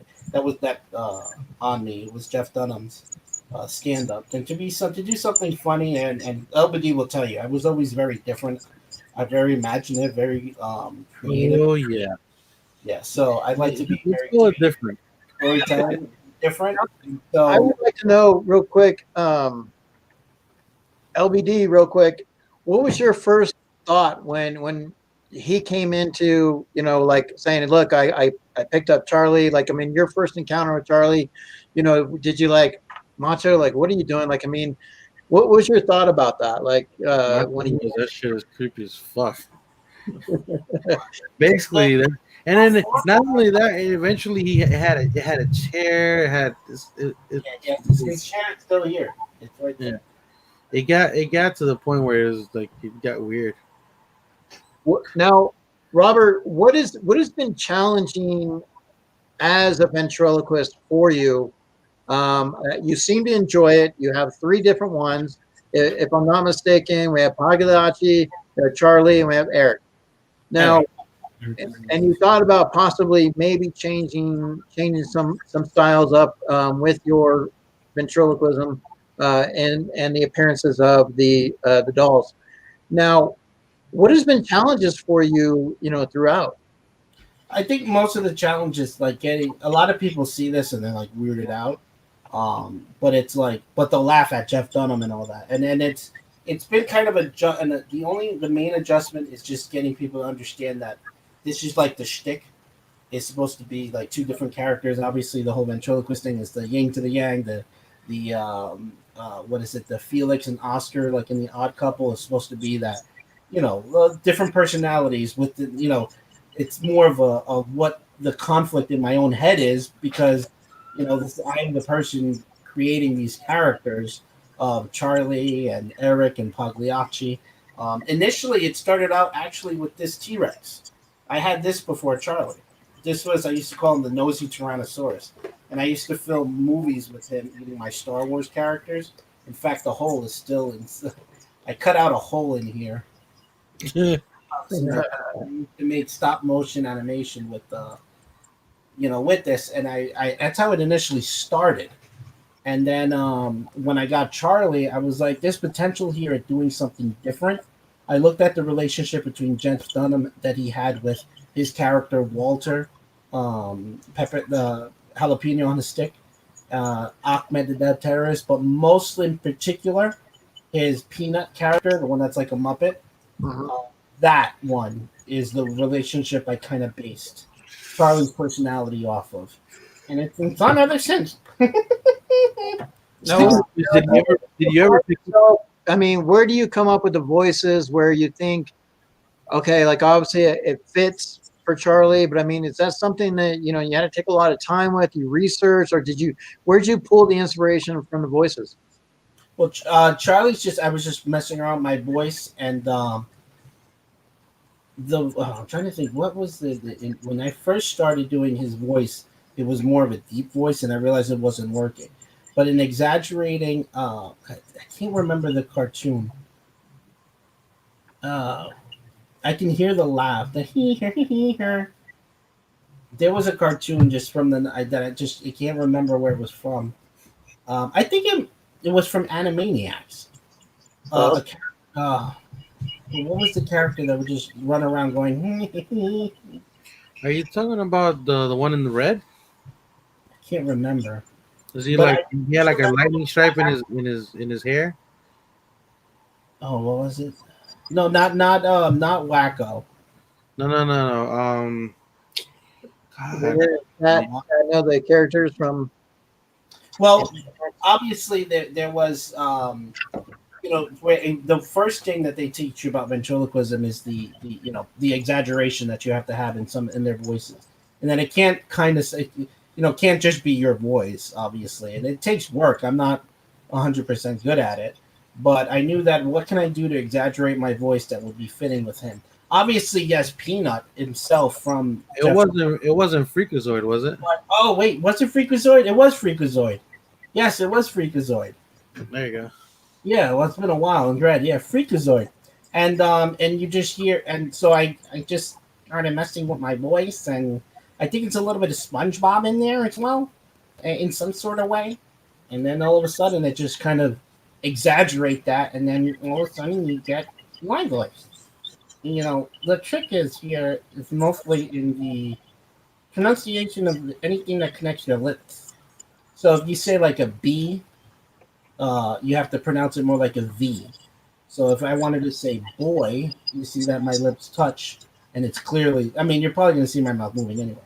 But if I say boy, except if I say boy with a V, suddenly it starts to sound more like boy when you're trying not to move your mouth as much. So let's practice a little bit. Walk us through a little bit. So Charlie, let me ask you. You are no longer the only one in the house. You have people that are in there now. So how has the roommate situation been for you? Terrible. I used to have all this space to myself, and now all of a sudden he decided to just get all these other people in. I can't sleep that night. Let me tell you that. You mean you and the clown, you haven't been able to deal with your differences and kind of, work as best friends? Well, you kind of get used to him, but still creepy. I mean, come on. Have you seen his teeth? Terrible. What about have you felt more of a closeness to the clown since Eric has come in, or do you seem you and Eric kind of seem to bend a little bit more closer together? No, I'm definitely closer to Eric. I mean, he and I are cut from the same cloth and wood, actually. Now, how do you feel about some of the style wear that you're getting put in the that Robert has bought for you? Do you put some advice into what he's getting you, or do you just kind of have no say in it? Oh, these are named brand, buddy. I love this style. You should have seen what I initially came with. I came in a top hat and a little suit. Yeah, he came in a suit initially. I wonder if there's somewhere I have a picture of the first time I got him. But I knew I had to change the style to make it unique. I didn't want it to be just another Charlie McCarthy puppet. And so I like shopping at name brand stores. So I like Tommy Hilfiger. I like Express. I like Gap. I like Calvin Klein, and then another a Fabric. Yep, those are the clothes I wear. Now the thing is, Charlie, you have gone some places with Robert. He's now has. Do you feel like he's just kind of showing you off, or do you feel like you're like? How do you feel with the relationship? Do you feel like you're taken advantage of? Uh, do you like going to? Do you go to his school? Do you go? I mean, he's a principal, a vice principal. How do you feel about him being a principal? Okay, that's true. You, No, I wouldn't go over there. I was there one time when they did the play. They did a play on the Twilight Zone, and I got to play the dummy. And that was the last time I was there back in 2008. But since then, I don't really go over there. I do go to Comic Con though. I have an appearance at Comic Con. People know me at Comic Con. They like me at Comic Con. That's the New York one. Mhm. But yeah, no, I do enjoy getting out of here from time to time. I don't feel like I get used. Um, if anything, I like to go out there just to show something that we're different. Now, Charlie? I mean, in this day and age, I mean, have you thought about dating? Have you asked Robert to maybe to take you out into the dating world and bring a female in the picture? You think I'm gonna get advice from this guy? You should be asking me for advice. Really. Now, on the dating scene, I like the single life. The actual life is really good here. That's the only really good thing I have to say here is we have no one bothering us. You don't have to answer to anybody. Is there what is the time that you've been with Robert? What have you appreciated about Robert? His ability to be as creative and be himself. I can be me, he can be him, and and also the fact that he includes me in this stuff. He could have easily hidden me away, Well, but yeah, absolutely. this is I- the only I'm place that he can actually bring me, and I could come to life every week. I'm glad that he's brought you out. How do you feel about LBD? I mean, what was your first experience meeting LBD? Oh, the werewolf? Oh yeah, I'm still convinced to this day that he's part werewolf. You think he's part werewolf, huh? Mhm. Do you hear him howling or something? Actually, as a kid, I actually used to do that. I used to come outside and do that all the time. He really he used to howl. I remember that. Yeah. I was before the whole accident thing, even after, but like mainly like growing up, I used to jump off tables. I used to throw myself down the stairs like on something, obviously not just throw myself down the stairs. But I used to do a lot of dumb shit and yell a lot outside. So Charlie, what do you think about the relationship? Seeing, I mean, obviously you and Pagliacci don't have the relationship that they do. Is that something that you aspire for? How do you feel about the relationship? It's great. It's definitely your brother.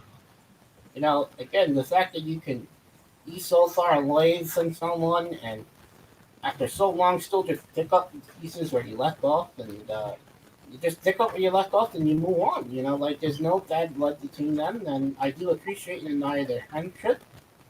And, I hope you're starting to be like that with Pagliacci and Eric. well, all I know is that if we ever get to a point where we need firewood, we don't have a problem. darn your ass before you try to darn mine. Don't make me put you on the list. Reckless is on that list. Now, Pogly, now if Charlie, Mm-hmm.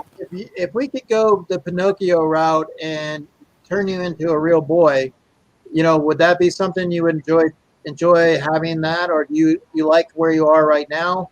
Have you ever had that thoughts about being just a real boy? The world, the world is not ready for Charlie. You'll try yourself. You guys like you to life. You'll be begging to go back to 2020. All right. So I'm going to ask them, Charlie. I'm going to ask, and you kind of, if you want to chime in, that's fine. But I'm going to ask these two here because they have been really good friends, and sometimes we get in situations that we don't expect. Let's say you guys are going somewhere and you get stuck in an elevator, okay? And the elevator is going to be there. They can't get to you for a while. How would you guys go about it with each other in the elevator? Would you get on each other's nerves? Would you reminisce about old times? Would you do something else? What would it be like in the elevator with you guys? I think it'd be definitely fun times. Like it would be joking around.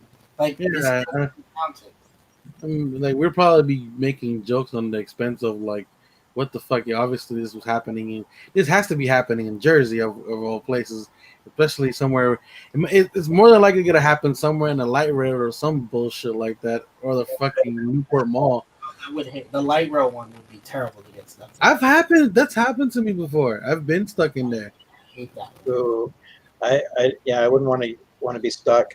Hey, at least you can see outside, and you're not stuck inside of a big ass building where you don't know whether you're up or what floor you're on at this I point. think though, if we had gotten stuck, we'd find some way to get out. Like we wouldn't just sit there and be like, whatever.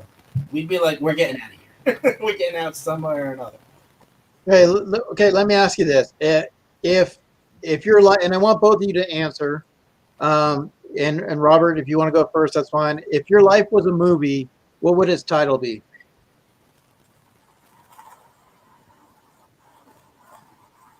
So let's see.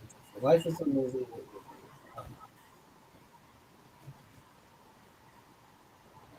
I gotta think this one through.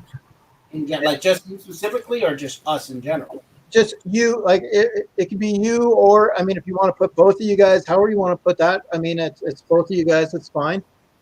It's just if they were to make a movie, like I said, I have my version of you guys in a movie, which is obviously, bad boys. That's kind of what I look at. You guys are bad boys for life. But what would your version? What would be your title? Shit happens. Do you, LBD? Do you have something you think that would kind of sum up, your story? I think I would just make the sequel called "Shit Happens, Sticks and Stones." Okay. Okay. So you. With the original idea that I had, the Naughty Pine partner. Let's say you get a chance to go into a time machine. Okay, so Charlie, you're going to put them in a time machine. Where are you going to send them? Where do you think they'd want to go? I'm going to send them back to the dinosaur age to see which one of them actually makes it out alive. Now, I don't know if that would be somewhere they'd want to go or not. LBD, if you had a chance to in a time machine, is there a certain moment, a thing in life maybe you'd want to see, or a place that you'd like to experience? I just like to see my grandfather again. Grandfather? Yeah, Okay. I don't care about anything else.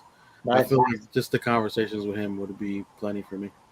Okay. It would look like a serious thing. I would definitely like to go back to go just like obviously can't interfere, but to go watch. Actually, it would be creepy now that I think about it, like back then. But just to go see what it looked like for us to be on the block again. That's not a bad one either. Yeah. Although, in hindsight, thinking about it, our parents would be looking like, "Who are those two creeps? Like, we're your future. With them from the future. What There's not that many places to look on from unless you go to a Although I really. can also see LBD and I going back in time and trying to prevent the Kennedy assassination. I got the Kennedy assassination. Okay. And like, Is there a song? Okay, I know you talk about music and stuff, and I know LBD you come from music. Is there a song that triggers emotions in you? That's plenty. I mean, but is there one that like recently, or I mean, that really hits home with you? Recently, I know one that always hits home is recently. I there's it's funny because it's got to do. It's basically telling your former partner off is like you can tell your mother if you want. Basically, it's kind of the lyrics. It's kind of Spanish. It's in Spanish, and it's funny because it's done in a funny manner, kind of making a joke out of it. And I enjoyed it because the rhythm is very enjoyable. And so that's probably the one that kind of gets to me, but it gets me in a happy mood because of the. It just makes me laugh. Now, if you're trying to get in my feelings, I think it's the when Notorious B.I.G. passed away, and they did the song for him. That one is the one that'll get me in my feelings because it just reminds me of people that I've lost. Yeah. I forget the name, the exact title of the song, but Or I, maybe I can hear the song. I can hear the the song. song that I take. Yeah, there we go. Yeah, but, hey, what's up, Deadman? For So, me, it's more an instrumental song. I tell you, I can listen to the instrumental from The Mandalorian. oh yeah, that's a good I one. have it on Spotify. The music from the moment the X-wing It's comes to the end. it's That very well done. that music reminds me of like again, it's now embedded in my head to just remind Hey, me I'll never forget of our that music. childhood. And I literally I'll drive to it. It's in my playlist already. Well, you've always had that thing where you used to buy the soundtracks. I I remember. used to buy the soundtracks then, and now it's all on Spotify. But I It's so like much easier. that song, that music. I like that's been the latest song. so I'll be Geeky Mama Bear says I'll be missing you. that's the Yeah, I've one been that missing you. Yeah, that one is from my past. Like anytime I. Here's the thing. Anytime I lose somebody, you won't see me cry at a funeral. It just doesn't happen. But it'll like I remember the first time my like I said, my grandfather passed away. And that was my first really experience, like emotional experience. I kept my face until I was alone in the second bathroom, just basically crawled up into a corner, and I just lost it. I lost it, and I'll never forget that. But that's not always the case. With that song, with just anybody who's important to me that I've lost in my life, it's something that since that day, since all that stuff, man, it just gets to me. the But like I said, there's different kinds of emotion. It doesn't all have to be sad. Like I said, that song that kind of makes fun of the situation of like being out of the person's life or whatever, and you're basically telling the person like, you go ahead and tell your mother. And then like and then you're just like the guy's just naming off the reasons why he finds it funny that you would try to name things off to your mother. Can you sing a couple of verses of it? No. the song that I have to say, I'll give it to the memory. It's "Memories" by Weezer. They played it at the end of one of the Jackass movies. But man, make me want to go back. That song. So as I'm starting to wrap things up for you, one of the things I wanted to touch on, LBD, you did talk about traveling. What has traveling been like to you? Like, I mean, I know that's a big thing for you. Can you kind of dive into some of that past, like what traveling? I feel like I was one of the lucky ones that has gotten an opportunity to travel as much as I have because I know there's people I've grown up with that for so long in their life have never traveled, and then recently started to, obviously later in life, started to travel and try to find ways to do it. But and there's people that I know that still have never seen another country or another state even. So to me, to have that opportunity was always amazing, and I've seen so many things, so many places that I want to see more. And now that I'm starting to meet, like I say, I've met you, I've met Dead Zone. Like I want to meet these people in person now. Like I've met Dead Zone in person; it was cool. Obviously, I didn't get to spend as much time as I wanted to with them because I got late. I got there really late because the flights kept getting delayed and it was hard to get there. But I feel like meeting people and seeing new things that, first of all, things we take for granted. You know, we see what we take for granted, and then we see the beautiful things that we don't have here. You know, at the same time, like, yeah, of course we have an amazing life here, being in the States, whatever. But also, there's things that we don't get to see that they have as well. So it's not just we're not just all powerful and you know all the stuff is here. There's great things like in other places that you will never see if you don't leave where your comfort zone. Well, Dead Zone says don't travel to Arizona again. Well, it's funny. It's funny he says that because he made a comment one day. He's like, if he would have known certain things before, like when we first met, he didn't know me that well. And if he would have known some of the things that we've spoken about right now back then, probably wouldn't have let me in his house. Yeah. You know? Well, no, I mean, Dead Zone's always, he seems like the, type where he's going to, hey, come stay with me, like my Oh no, home. yeah, no man. Um, Dead Zone and his whole family, man, they were really great to me when I was over there. The small amount of time that I was there, everybody was amazing over there. I so got I was very. Geeky Mama Bear said she misses how Brazilians know how to live and enjoy life. What was it like in your culture? Like, how did you guys growing up, what was it like enjoying life for you guys? Like, I mean, did you everybody just getting together, having dinner? Like, it's a big family, like traditions. Like, what? Are you talking to her or talking to us? I'm talking to you guys, but Geeky Mama Oh, Bear. okay. I'm about to say yeah, because we are just like you're basically explaining what we would do. Like I told you, I was talking about this the other day. Like his grandmother sometimes would make the stoners like it would be like it wasn't even, I felt like it wasn't even part of the regular meal. She just wanted it would be like just a separate thing, and then she'll send some to my house. Like it's just one of those things. And then, I remember when Zanita first tried to learn how to make rice, she almost burned the house down. Oh wow.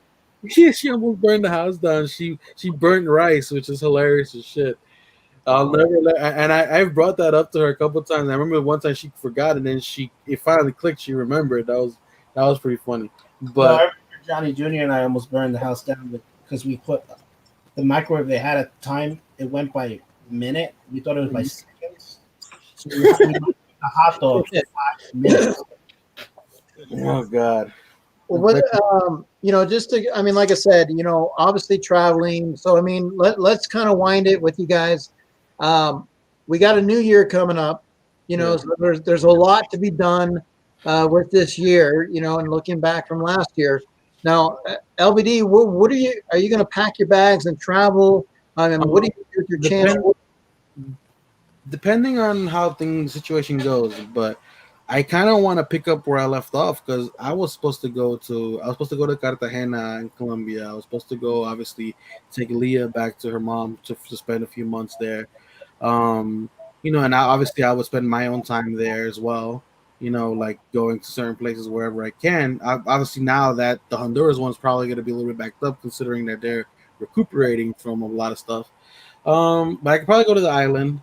I also want to go. Not only did I want to go to Cartagena, which is my main goal last year was to go to Cartagena for sure. That I have to do. I need to do that this year. If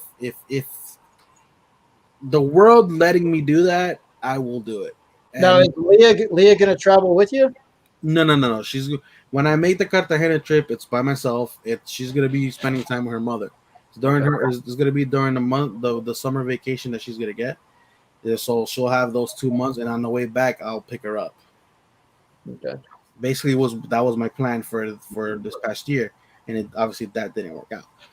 But there's that, and then now that I've met everyone that I've met, I kind of want to arrange certain days where I can go, like it, because me going to meet somebody, like I said, Dead Zone. I went to go see him one day, and I was gone the next, and I did that with somebody else as well that we no longer speak of. Um, but like I want to like go spend 3 days in that town where somebody from the community is, and then come back home. I don't have to go for a week.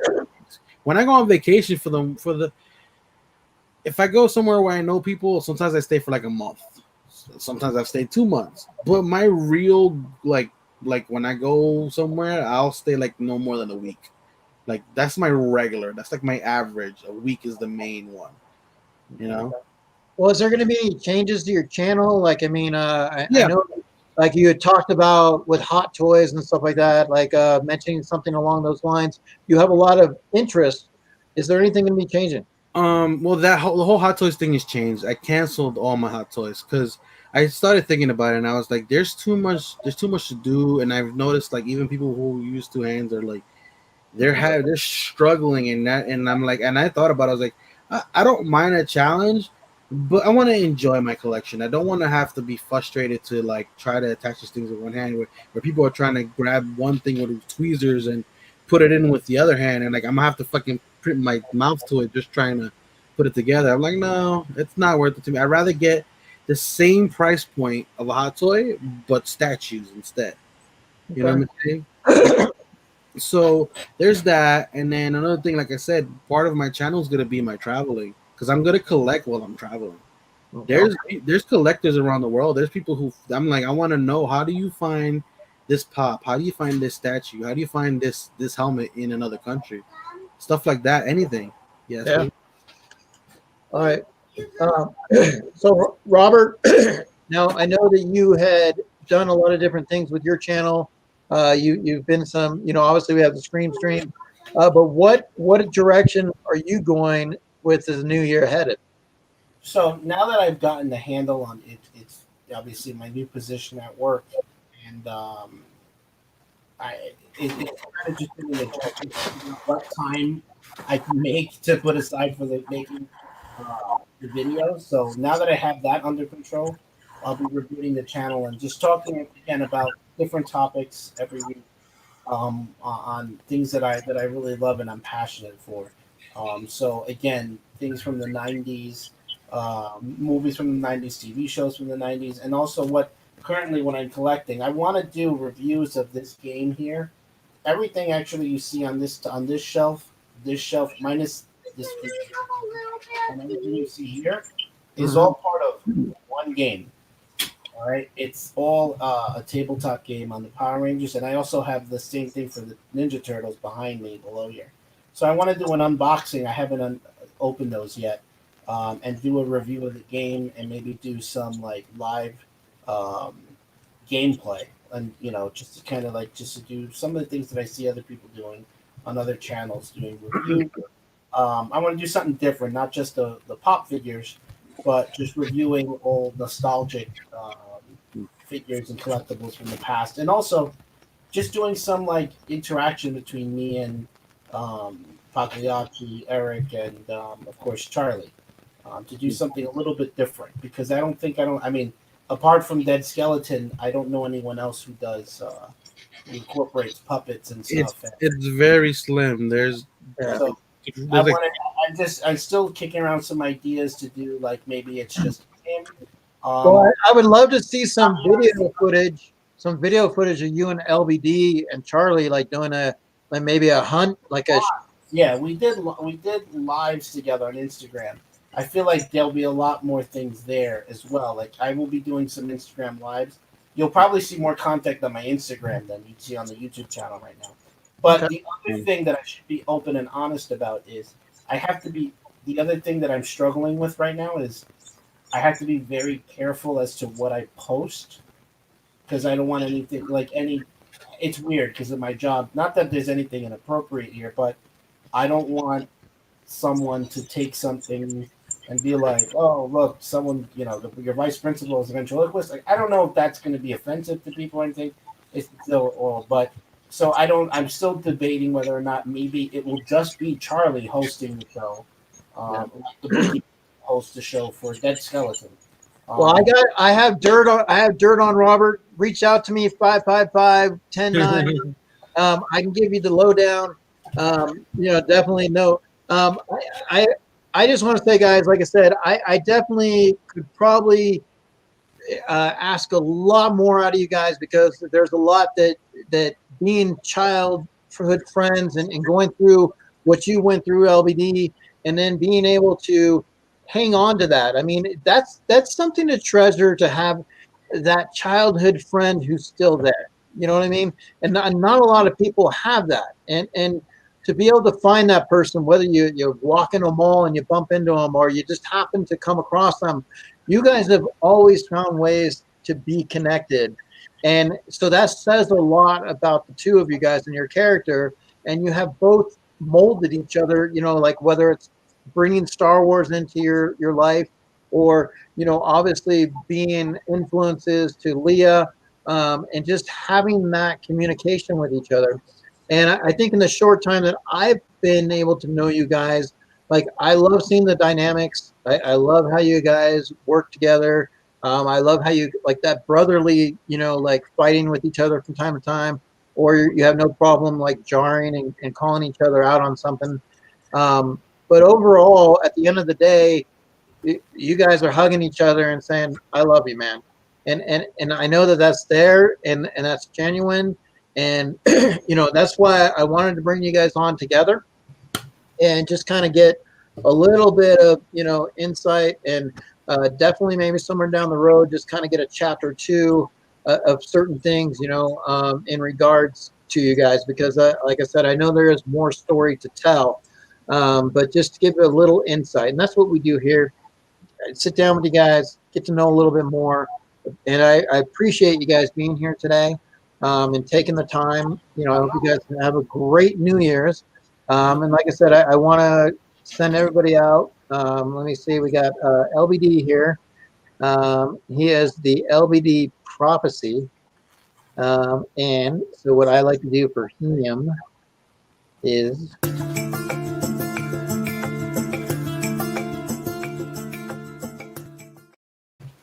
and then You gave me some salsa vibes right there. I thought about Mark Anthony. I was like, oh shit. and obviously we have. I want to see where I have. I don't want to. It's LB's other one. See, I have all these that are dark, and so like I don't. Sometimes it's like that's the hard part, is finding, like, locating them back over. But I want to see. Was this one?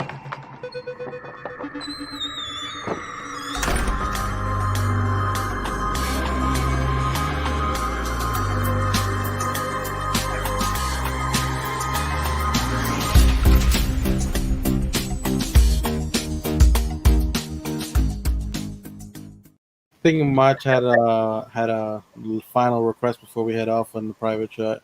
Yeah, I wanted to. Did you send that to share? Yes, Instagram. Mm-hmm. Oh, on Instagram. Okay. Let me grab that real quick. Definitely pull that up. Just too embarrassed. I have no idea what's going on. So Okay, so let me. I'm gonna go. So why I'm doing this real quick? Can you tell me, like, what's at the top of your guys' bucket list? Like, what is something that you would really, really like? I know you mentioned, being able to have a conversation with Grandpa and things like that, but like, that's not really a bucket list. It's more if you can do the impossible at this point. yeah. But what would you? I want to travel, like, to Tokyo. I want to go to Japan. I was supposed to go to Japan this past summer, but then obviously everything. I want to go to see Venice before. I want to go to Venice before it goes under. I would actually like to go to Japan and go to the top of Mount Fuji. Mount Fuji. Now, why? I also want to meet everyone. I would like to, that we really got to make this Las Vegas thing happen. This big meetup in Vegas that people are talking about. But I would like to see that happen. So that's something that I don't know if that's bucket list, but I would like to get everyone together, and when everything is finally better, and just meet everyone basically. And of course, I'll bring everybody here. I better come. They want to see me, not you. Okay, I'm pulling this up now as it's coming through. Has there been any, like, how do you guys feel about, like, like, I don't know, like, you guys center around food a lot. Do you have a favorite dish that you guys are, like, that you both have always enjoyed? His family used to make pupusas. And Okay. they would invite me over. They had Baleadas. You got the baleadas. It was the Yeah. baleadas was the good ones. Yeah. that was good. But I'm more of I like Italian food. That's my favorite. Oh yeah, And my meatball parmesan sandwich. I want one now. Son of a bitch. All right. So here we got the boys. So now, Oh yeah, I sent you that. yeah, Yeah, that's so us. what's going on here? So so LBD, what do you guys? What's going on here? It's just Anything? a regular. that's just basically bringing it all together. It's a regular day in the neighborhood. That's basically what it was. Won't you be my neighbor? That's us. We used to dress obviously a lot alike too, but together since early on. You can see the houses still are. We're on his stoops in this one. Yeah. Well, The It's brick. up to the whole up. you can obviously see the friendship from that age, starting and forming and continuing through. So that is I don't awesome. look like I'm trying to do something real wrong.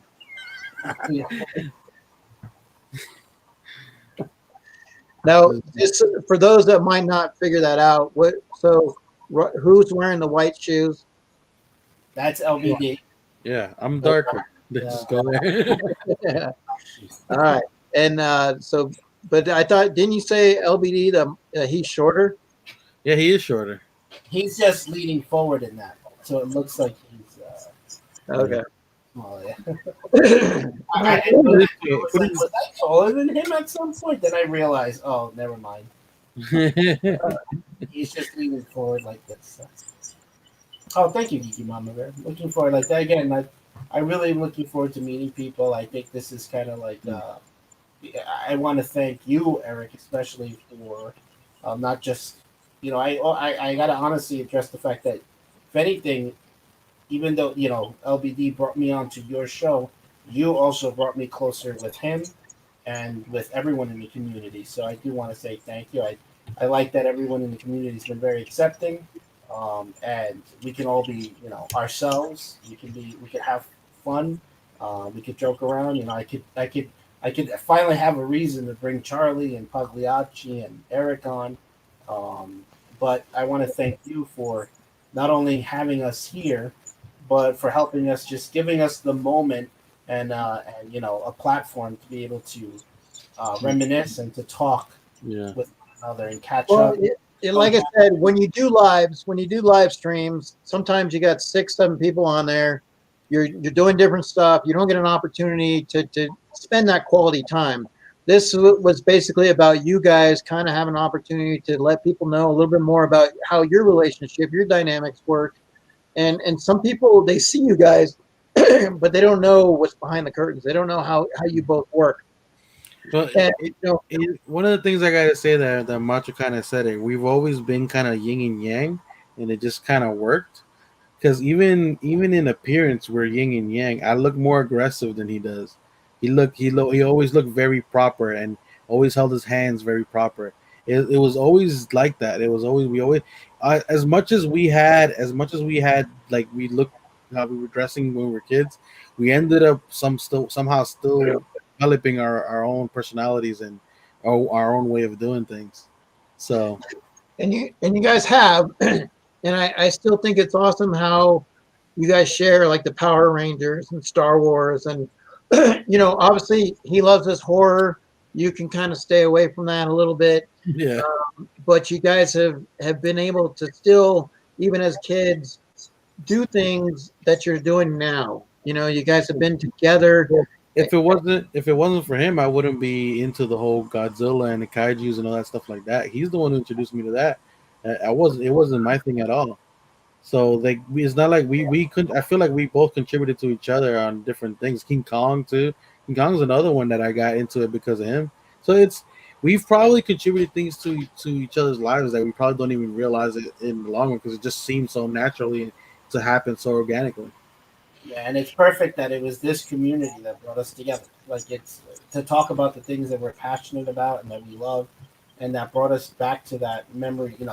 That trip down memory lane and the nostalgia and everything that we've had. Well, It is, and I mean, and then even in people in this community that do share like that Star Wars, because like Geeky Mama Bear, she does like her Star Wars. She will be fighting with her lightsabers, as we have seen. But training the young one. But like I said, guys, I really appreciate you guys being here. And guys, this is every Saturday we got In the Spotlight. On your way out, I appreciate you guys hitting that like button. We never know who we might have from week to week. Next week, we may have a surprise guest. We may not. Somebody I've been talking to. We'll see if that works. If not, there's always somebody in the spotlight. That's how the show works. You get to know them a little bit more closer. So, like I said, this is Eric, Two Boys and Their Pops, Robert and Charlie, WOBBASARUS Rex, and LBD Prophecy. And we are heading out, guys.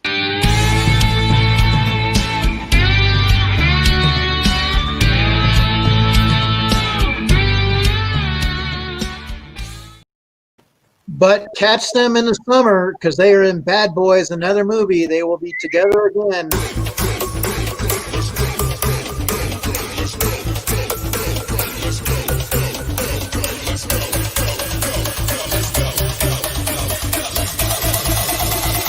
Three, two, one, let's go.